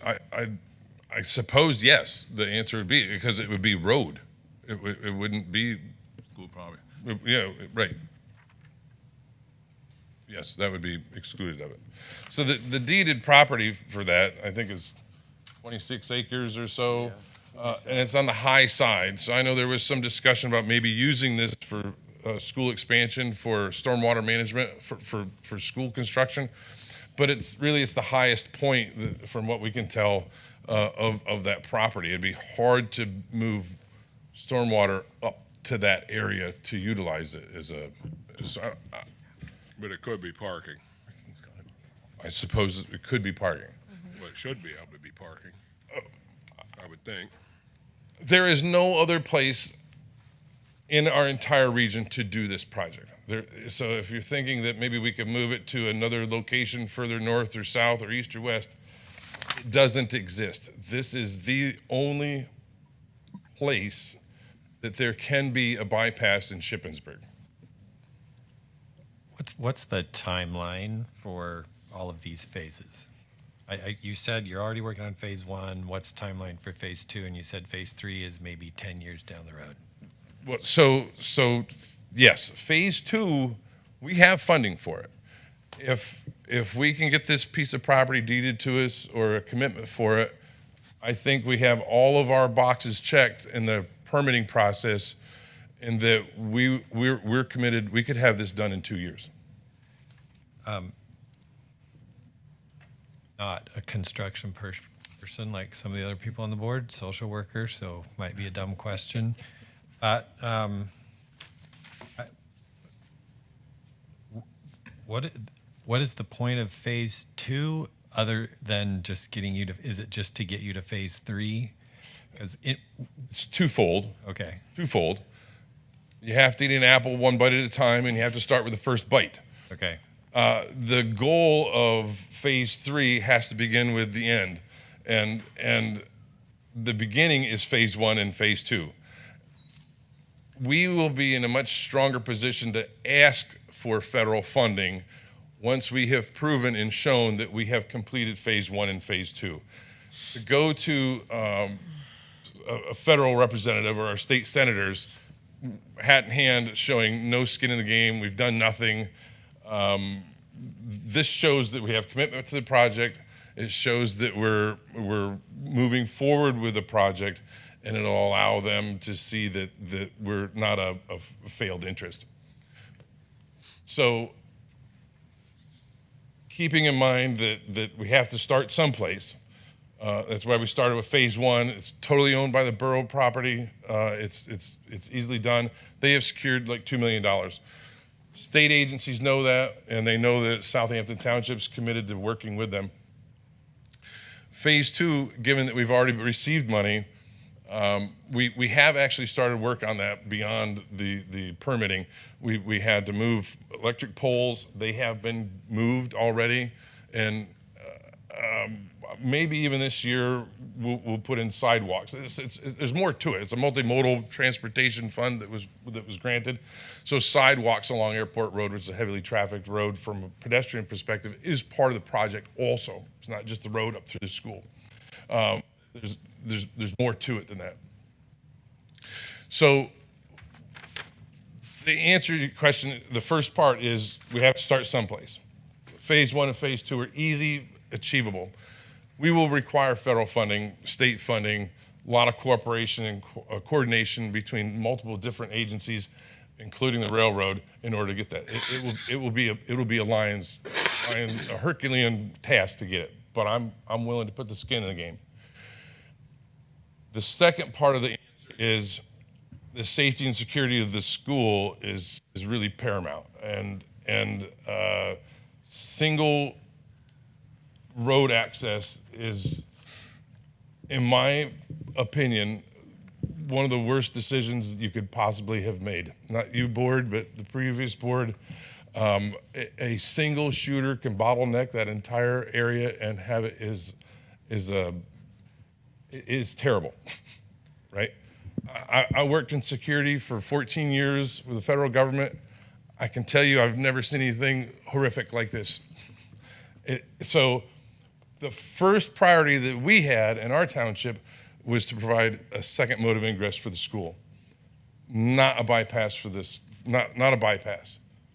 It's a great thing to have a bypass, but really it's a better thing to have security for your school. We have a second emergency, we have an emergency route, right, to that school? That is not plowed in the wintertime. We don't use it, but emergency. And you don't use it. It's an emergency route though, right? I don't know. Is it? If it's not plowed, can a cop get up there? I'm the one of the ones planned it. Well, between James Burner. This road would be maintained by the town, salted, cindered, ready for you to use as a bus or not. You can gate it. I don't care. However you want to utilize the road is up to you. But we want to make it so that state police, fire, EMS can get in there to protect your and ours and my children. Whenever you mentioned about the gate and it's displayed there on the image, who controls when the gate's open, when it's closed? Is it something that can be closed during the school day? I mean, during the school day. It can be closed 24 hours a day. We will work with you. We really don't mind. If there is an emergency operation that occurs, those first responders will be able to utilize that gate.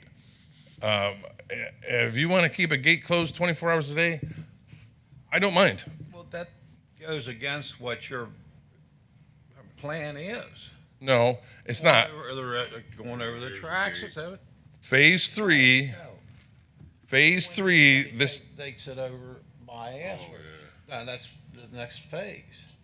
Yes, for phase 3. Yeah, so then that whole section in here would be redesigned, and we would no longer require a cul-de-sac, and we would work with you in order to provide access to it. Or not. As long as the fire trucks can get in there, we don't care. But we need to be able to have vehicle traffic for our community to go from the east side to the west side and back again.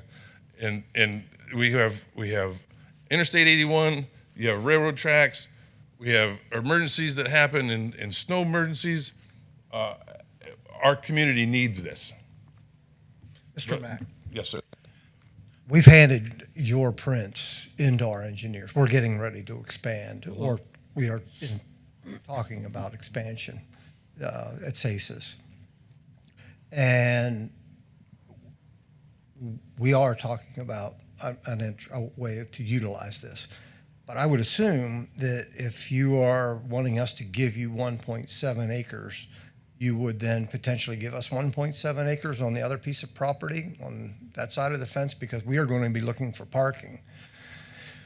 And we have stormwater engineering to do too. So would that be an option, that if you want us to give you 1.7 acres, you could give us 1.7 I don't own anything other than the road. I don't own any other part of that property. If what I heard you say is you don't want to get it to us, you would rather have us buy it from you, we're happy to do that. I'm happy to get you in contact with the property owner's name. We know who they are. Mrs. Landis. I mean, if you need more funding from us to achieve that, then we're happy to entertain all avenues. You know, if that's the case, then yeah, I mean, whatever. We're trying to incorporate it Sure. into our designs. We are going to have additional parking. We have to work through our stormwater, and you are going to get our utmost attention because I believe that the district should have ingress at that location. Sure. So, but we need to look at our designs first, and we will, if your design incorporates with ours, we'll let you know. That fair I enough? think there's a lot of discussion right now about different options for how to expand at what buildings for what classrooms, how big, how much money can we spend? And that's all part of a conversation that incorporates, mostly there's discussion about the intermediate school. So as that develops, having prints in hand, and as Mr. Noggle had expressed, incorporating that into the final design so that this can work, that would be my hope, that we end up in a place I where mean, so maybe the ask is not just give us an opportunity to have our engineer work with your engineer to. When we get there, we will. Right, and we want to make this happen, and we want to help you help us. However that Would is. Mrs. Landis be interested in selling you guys some property that you could give to us for exchange for this piece? I mean, I doubt it, but I mean, I don't know. It took 3 years for her to get to that. It was a long time. Then just give us the time to work through our engineer, Sure. and we'll be in touch. Sure. Okay. I will come back to this board next month and to see how you've made out. Or I got a I mean, question. tell me. Yeah. I mean, it's That road is gonna have a bridge over the top of that railroad, correct? that is the plan. So how would we tie into that bridge if that starts, say, back there close to where that property line is? How are we gonna, it's gonna be going up the hill, excuse me. How are we gonna get into that road to use that road when it's gonna be going up the hill? That hasn't been designed, and it may not need to be designed for 10 years.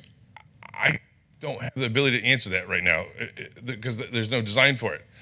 We can only work with what we've got. Well, And so far, what we've got, you're asking us to send a man to the moon before we've learned to crawl. Well- and we can't do all of it at To a certain once. extent, if you come in there and we give you that and expecting to be able to get onto that road and you guys come in and say, okay, we're starting our road back there, there's no way for us to utilize that road out of the school anyhow, Okay. Well, in 10 years from now. We did start some sketches maybe a year ago, like where would the bridge need to be? How high would it need to be? Correct? Probably there would be an approach span, and then the main span, and then maybe another approach span on the other side. So I think if we really needed to, we could sit down and say, okay, what would the grade be of that? Could we bring a road around this side, go under the first approach span, just like an underpass on the highway? You're looking at like 2 exits off of that road. I don't know about that. We didn't spend a lot of time on that because it's way down the road to try and get a bridge underneath the railroad there. Well, I understand that, but what I'm getting at is if we go ahead and give you that, now we're out of that land and then the road starts going up there, now we can't utilize, I won't be on the board then, but somebody will have to, now we're not utilizing that, can't utilize that anyhow. I understand your concern there, and if that's really something you want to look at up front, I think we could do a little bit of preliminary work. Well, I think, Look at how that would work so that you're sure. you know what I'm saying, if your bridge is here and you're going up and our ground's down here, how do we get to that road? Right. I mean, we obviously can't go over onto the neighbor's property and get onto it. So, I mean, to me, that's an issue. The other thing I got on that, I mean, again, I'm not against this, I just got questions. When you start elevating that road, going up over that bridge, that's a perfect spot for a shooter to be shooting down off of that bridge. They're already on the not really a highway, but on the road to go, and they're already out. throwing things out there. I'm not saying this is the right way, the wrong way, the only way. I mean, that's, to me, that's just like putting them up in a tree stand. There you go. You got shoot any direction you want to shoot. If that ever happens. God 10 forbid years, it does. 10 years from now, the railroad may not exist, and we could do an at-grade crossing, and it would be easy peasy. I don't know. I can't see into the future. And we don't know that. Right. But if it does exist, we got to go over it. So it could be a crossing where just gates come down rather than a bridge. No.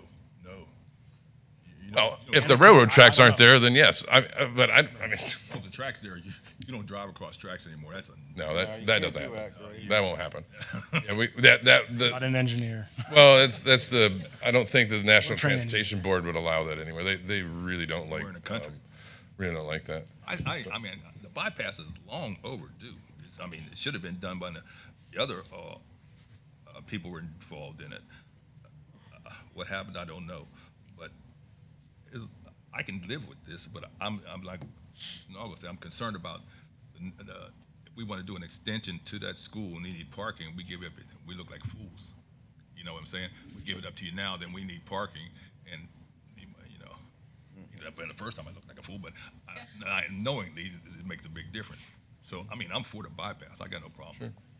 So should we come back at this time next month to? Well, the topic of the building Months. construction is going to be on the agenda at every meeting as we try to flush out, and relatively soon, because we're up against some timelines with having studies done, as Mr. Noggle, he's chair of the Buildings and Grounds Committee. But I mean, honestly, this is already in committee, but I would say formally, like, we have this go to Buildings and Grounds. They're incorporating it with discussions with engineers to make sure that in the end we're able to do what we can for the community. Okay. But I guess there's going to be questions as we go forward, and I expect everybody's going to be having questions. So We want it done Noggle. too. Okay. Yeah. You just, I mean, we have to have time to Sure. look through. Our needs are first. Understood. This is kind of second. We need the secondary entrance too, I think. So if we were to do an expansion at SACE, we would be coming to you guys for permits, correct? And that's not in the town, Shippensburg Township. Shippensburg Township. Okay, not, so not, Right. you guys, okay. Now, if you do purchase some property from Mrs. Landis, then yes, you're coming for me. Okay, I just wanted to make sure who we needed to talk to. We would would be entertain nice. too, if you want to come to us and say, look, we would like to have more land back here. Scott could kick around, could we obtain more land from Mrs. Landis, a piece that fits you better? Maybe. I'm just speaking for Scott, but I mean, this has been a project in the works for a long time. We're trying To try and do other routes, and this was it. trying to look to the future to make sure that Right. we can figure out how to grow at SACES. Mhm. So that is going to require parking, that is going to require stormwater, and if we give that piece up, because it's right next to our parking area, we need to figure out, we're ingenuitive. We'll come up with some ideas, but we need to draw them on our prints to make sure they work. Right. Okay. Well, I'll just leave it that we're accessible. I'll make them accessible. All right, we'll work with you.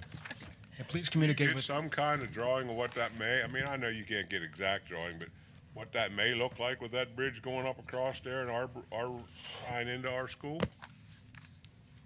I mean, some kind of rough draw, I mean, I know you're talking 10 years. Come up with some sort of, You handed in the topos, which we handed to our engineer. It shows the grades, if that's what you want to see, Jim. It's gonna be up there in the air pretty good, I think. Because it's already high there, coming in that way, but I think it's gonna start back there to probably about where that property line is, I bet you. Who's responsible for phase 3? Shippensburg Township? Well, it'll probably be Southampton Township. The phase 3 will probably be all Southampton Township. Like I said, we're working to secure the property on the other side of the railroad tracks. Yeah. So then that'll just be we'll be the owner of that. That's we're driving that. That's what you're saying. Yes. Okay. Yes. Okay. Thank you for your time.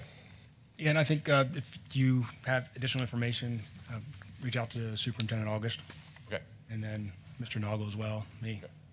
All right. Thank you all. thank you. Thank you all. Thank you, have a good night.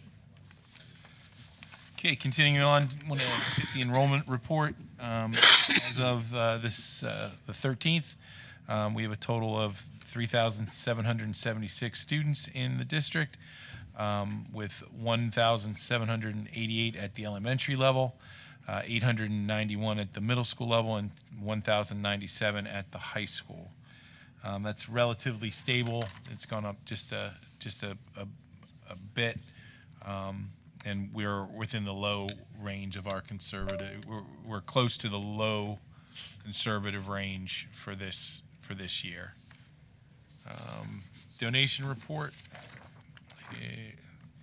So everything that was donated for this cycle is going towards the Best Day Ever, which is our event for special needs students. It's kind of a Shippensburg personalized Special Olympics. Beistel Company donated $100, Durf Kuhn VFW $100, Tom Gleason $150, and Anchor Settlement $150 as well, which I believe is also Tom Gleason in some way. So thank you to all those donors, and we appreciate your support. That concludes my reports. All right, thank you, Mr. August. The next item is item 4 with a consent agenda, which would be 4A, approval of minutes, 4B, finance report, 4.3, the tax report, 4C, personnel professional support staff. I would like to welcome the following volunteer coaches, Mr. Brody Rhodes and Mr. Caden Yanish. And I'd also like to welcome Ms. Paula Reed as the new transportation safety coordinator. Is there a motion to approve the consent agenda? Red Scott, make a motion to approve. Second? Second. Discussion? You forgot 4E.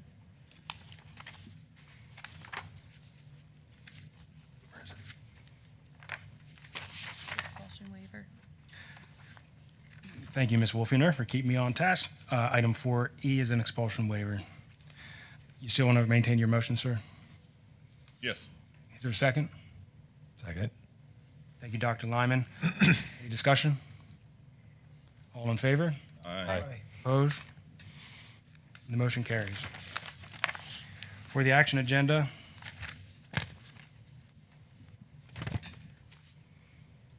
item 5A, Power School Predictive Enrollment Analytics. 5B is the Memorandum of Understanding, Planning Minutes for PSSA.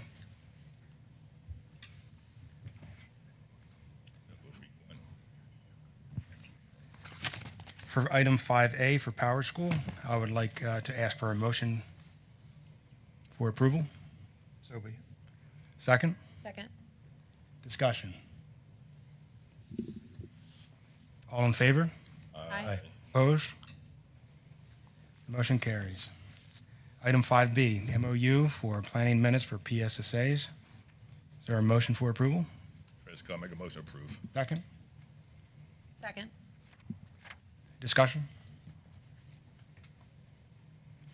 All in favor? Aye. Opposed? Motion carries. 5C, Memorandum of Understanding, planning minutes for 2-hour delays in release. Is there a motion? Red Scott, make a motion to approve. Second? Second. Discussion? All in favor? Aye. Opposed? Motion carries.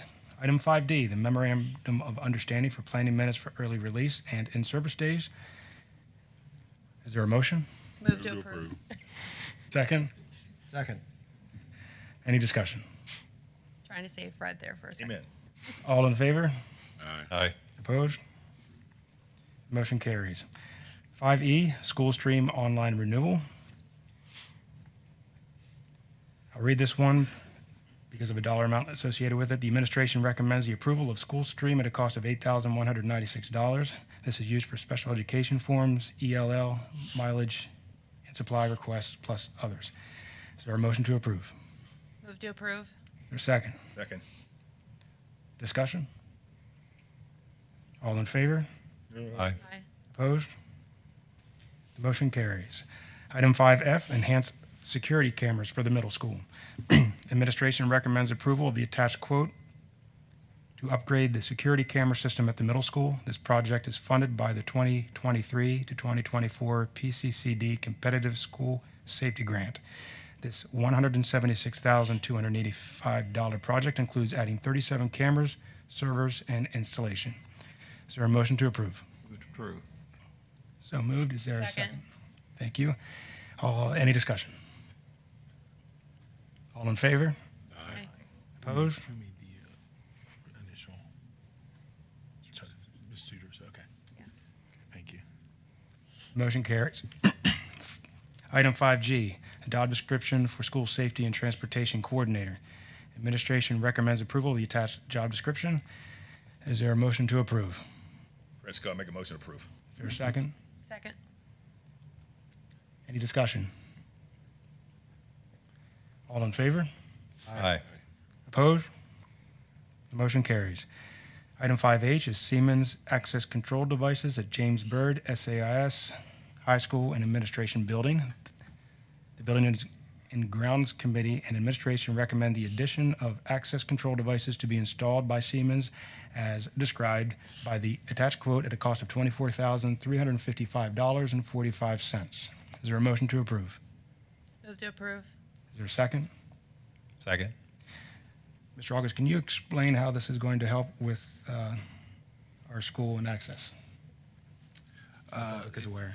So it allows greater access through badging in and out of buildings. So some points are difficult to access.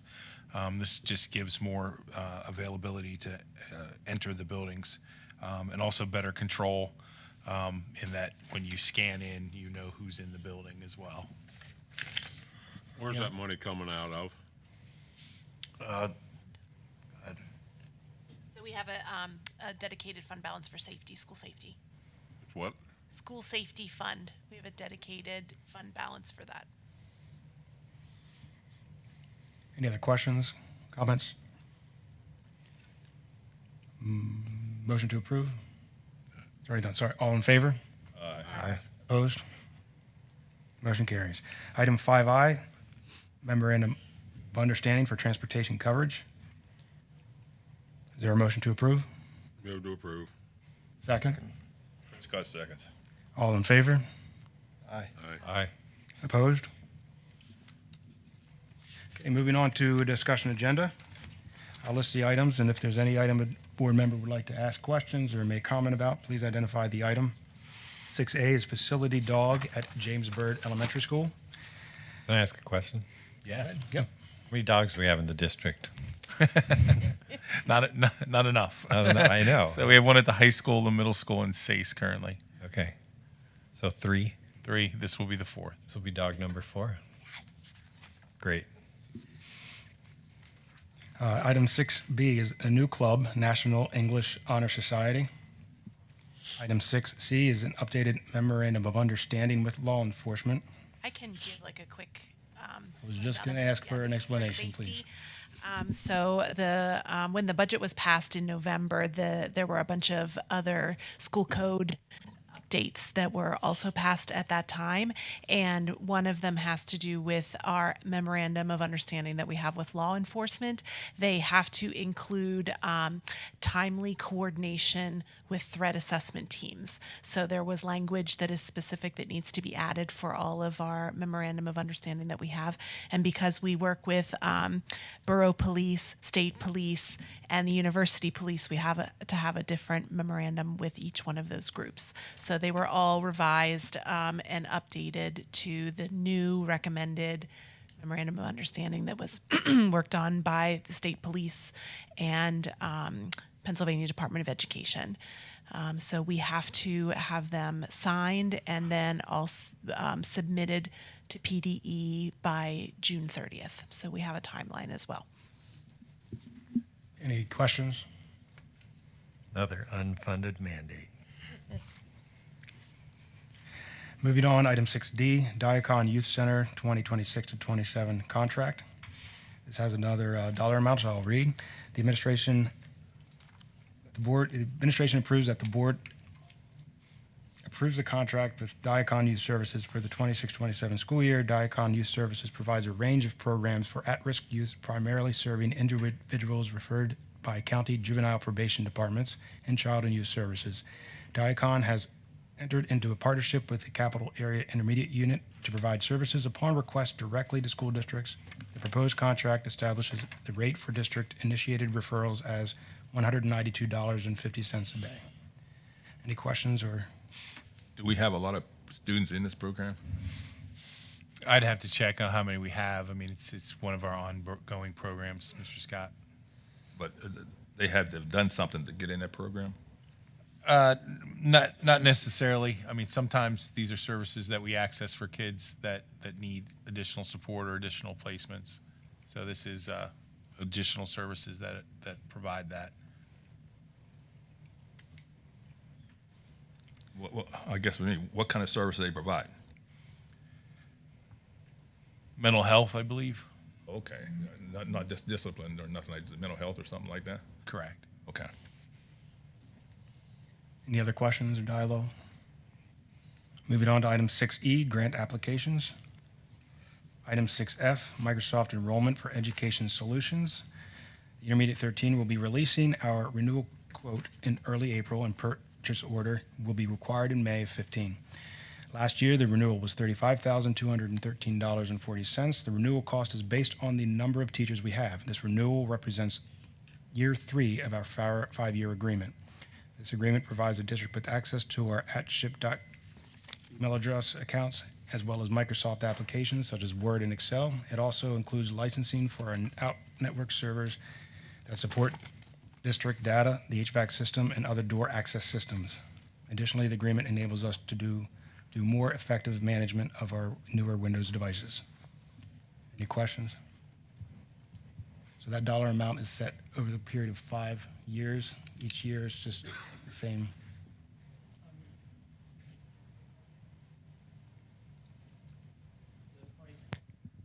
You're on. The price can change depending on the number of teachers.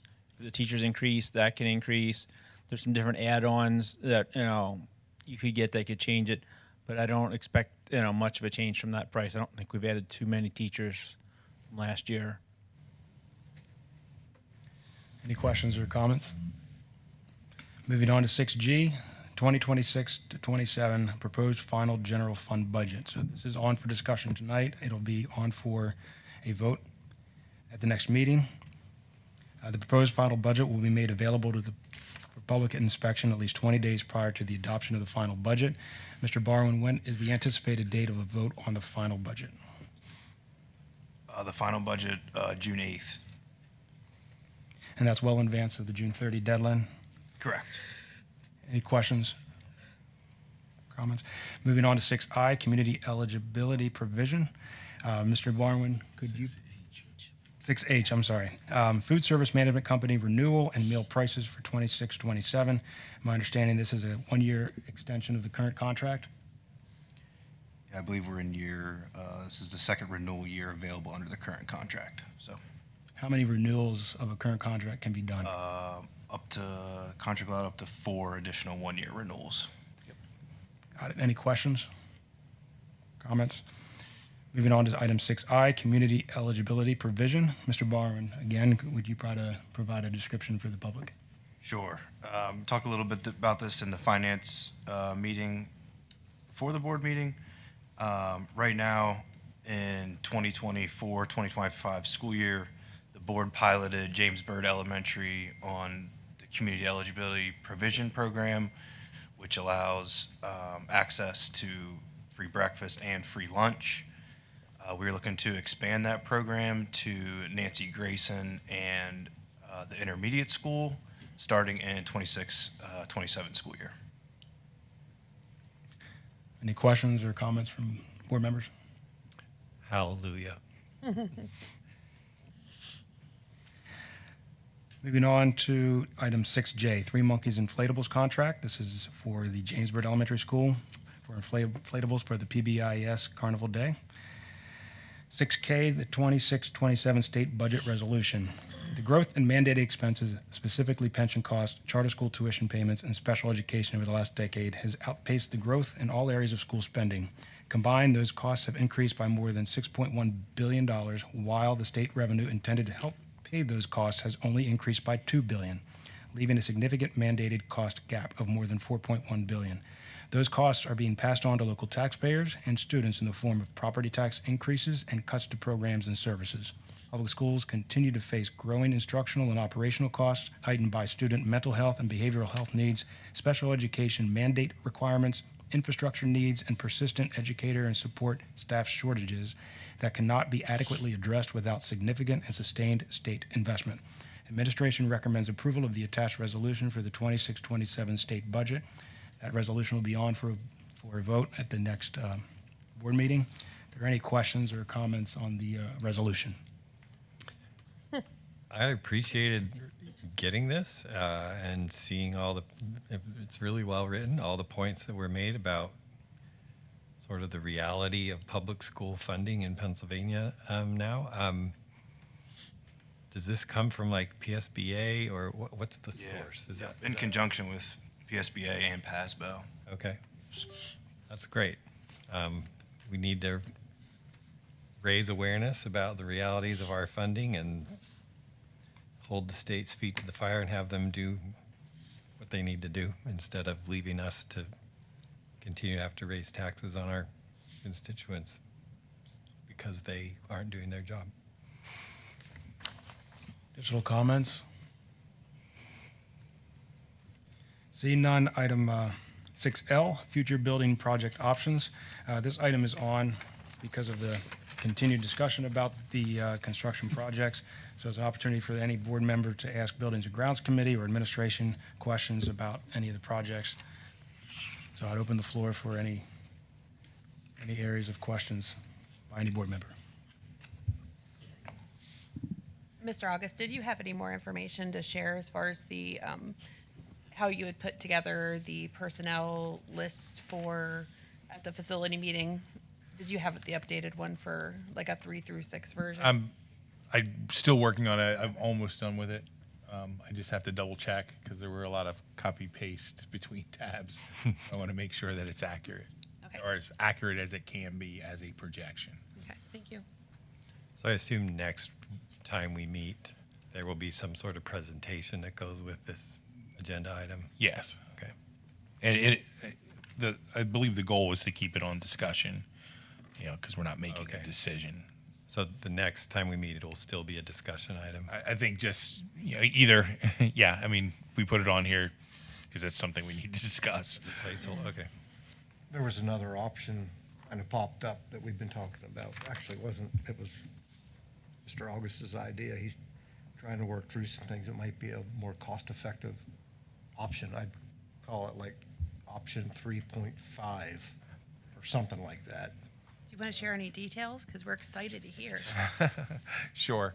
I don't know that it's groundbreaking, but the idea is balancing the staffing needs with construction needs, and trying to get value for any builds that we do. And so in thinking about it as an administrative team, we really get a free build, so to speak, when we take grades out of a building and build additional space for them at, say, SACE.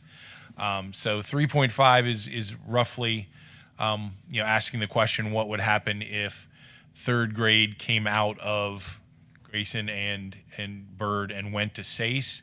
But we looked at programming changes at the middle school to not have to do the construction immediately, in order to keep the cost down. So if you look at the preliminary cost for the SACE expansion, we're roughly low estimate of $15 million to do that.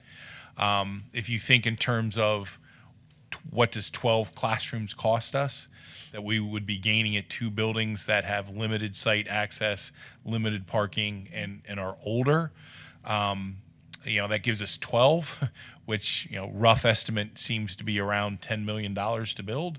If you take the 6 classrooms that we were thinking about building at Grayson and just doubled it, so we would be picking up 6 rooms in both of those elementary schools, and that puts the cost at 15-ish. We had some meetings with the middle school administration, and there's definitely some possibilities that exist in looking at the schedule differently, and then still adding staff there, but maybe perhaps not having to do an immediate build, and still a lot of work and a lot of planning to do on that to see just how feasible it is, but it's a number that I think Mr. Barwin's far more comfortable with. I'm far more comfortable with, because it does allow us to pick up rooms where we need them, still deal with the middle school issue, really solving 2 problems, because really there's 2 ends of that. You can build onto the middle school and move 6th grade down, but that doesn't solve our elementary issues. And I don't know how to solve our elementary issues without building. This option allows us to kind of split the difference, so to speak. It's bringing 3rd up into without expanding the middle school, and expanding addressing that with staffing and schedule changes and philosophy changes. So, the initial discussions with Mr. Barnes, were I think positive that it's possible. We'll take some time to kind of lay out what that looks like. That's 3rd grade coming up. What, will six will stay in the middle school? Yes. So Fred, what? And I don't want to I don't want to go into too details, but if there are teachers who are adding teachers and then using, for lack of a better term, hot cotting classrooms, so every classroom is open at some point during the day. Strategically staffing the middle school and then having some teachers who are rotating through, who can teach 6th and 7th and 8th grade classes. Realistically, we need by 2028 to get to 14 teachers.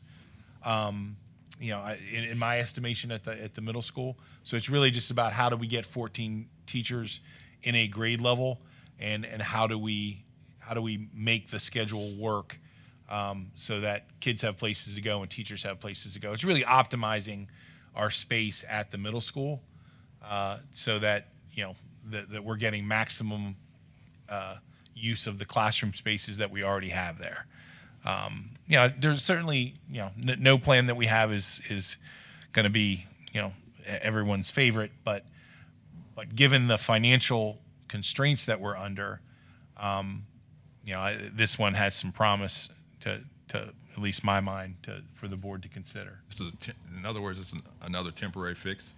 I don't know, Fred. I mean, when we look at it, I mean, it could work, and we may not have to do it.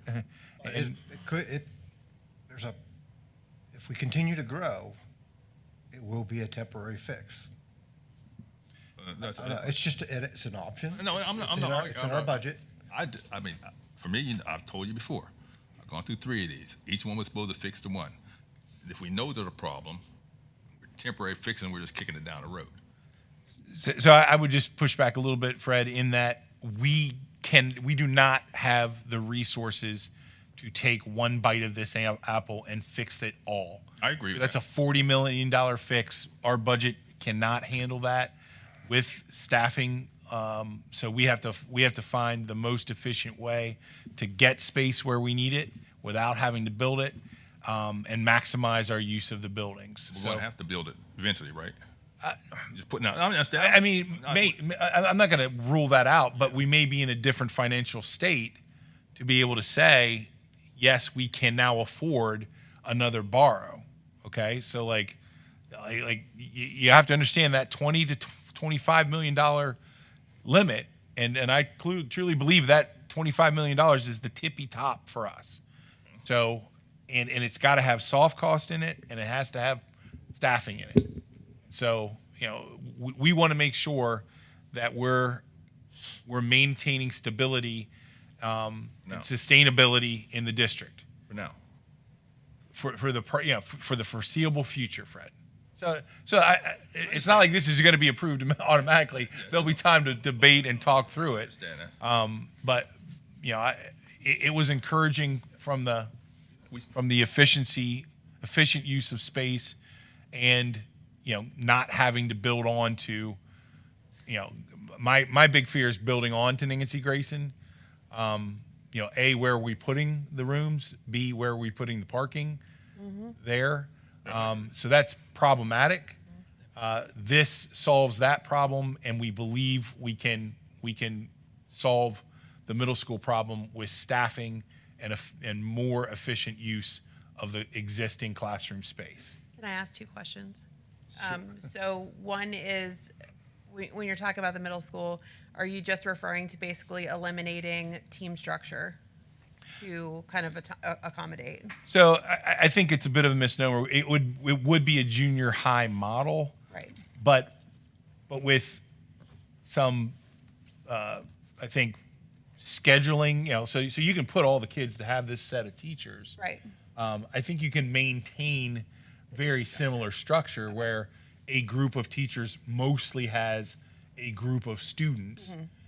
It's what we're doing with these kind of swing teachers that we might have. Okay, which it may not be a perfect fit, but I don't know that the idea of teaming goes away. Right. In that, it's just a matter of this batches of kids gets assigned to these 4 different content people. So it may be the best of both worlds in terms of maintaining maintaining teaming philosophy without needing to add 4 teachers to create accommodate another team. I gotcha. So, and then second question, what number are you basing like class sizes off of? What would that number? So I mean, I looked at a lot of numbers today. I think we were trying. I think I was trying to get them to 25 or less. Okay. And it depends, based on what cohort's there. But I mean, that was the goal. Okay. We're trying to look beyond as well, so that if the middle school does grow, maybe looking at designs, having future designs done on stormwater runoff, so that like if another board needs to pull the trigger on another expansion at SACES, will be thought out this time. It seems like a very logical place to do. And this is all just hypothetical, just chit chat kind of. That's what we were looking at, and Bill came up with that. So now you have a budget number from Caleb. Clearly, there's a lot of questions, a lot of answers. I appreciate the level of detail that's being asked and talked through with the committee and with administration. I have 2 questions. One, with the excess space in the elementary schools, does that open the possibility that Head Start can be invited back into the district schools? I think that's one huge advantage to going down a path that frees up space at the elementaries. It would be, we would comfortably be able to have Head Start back on campus, our campuses. And then the second question, Mr. Noggle, and this is kind of like a out of left field. It's okay. I apologize, but you talk about having stormwater designed for the middle school for some future build in the, way out maybe, having an understanding of what's needed to be accomplished. So I'm going to revert back to decision by a board to move forward with a phased stadium project. And to some degree, understanding what would be needed to complete that, is it possible that in this process, we can have designed what's needed to accommodate what is needed there for district students, for the athletes? So there's an understanding of what's needed, so then it becomes easier to go and seek out grants or private donations to fund projects, naming opportunities and whatnot. Yes. That's what this will do. You won't it's not like a Band-Aid. You will get a plan of what is needed. Like if we build on the SACES, it's probably going to require additional gymnasium, cafeteria. Draw it all out so that you can get through engineering, or at least through the planning portions of it, and get the drawings done. So you'll have a plan. So if middle school does fill up again, and you need to move a class out, you can pull them back, so then you end up with a 3 through 6 at SACES, but just don't know what our budget's going to be yet, because projections just aren't finished. And, there's just so many loose ends trying to figure out. But yes, it would work very well, because you would have, like Fred wants, here's a drawing, and it's got it all on. You pick and choose kind of what it is. But you all have to decide, is that really the next step? But it's progressing. We'll get there. Thank you, Mr. Noggle. Any other comments, questions from board members? I'd like to move on to item 7, citizen comments regarding non-agenda items. If you're interested in making public comment, if you can work your way to the microphone. If you do so, please identify yourself by borough and township, and all comments to the board as a whole are in the form of a statement. Is anybody here wanting to make public comment? Seeing none, I won't say that other paragraph. So we'll move on to board comments. Mr. Noggle, I'm going to start with you tonight. Amen. No, I'm good. Dr. Lyman. You're good too, aren't you, Michael? I am. I'm going to shut up. Mr. Scott. Nothing. Mr. Suiters. I'm good. Mr. Bard. Good. Ms. Wolfinger. I have nothing. All right, well, I have something. We're going to be ending the meeting. Really hard too. We'll be ending the meeting, and we'll be having an executive session to discuss contract matters and personnel matters. Tonight? Yes, sir. It will not take long. As for date saver, the next Building and Grounds Committee is April 22nd at the Operations Building. Next Budget and Finance meeting is on April 22nd, also at the Operations Building. And that concludes our meeting.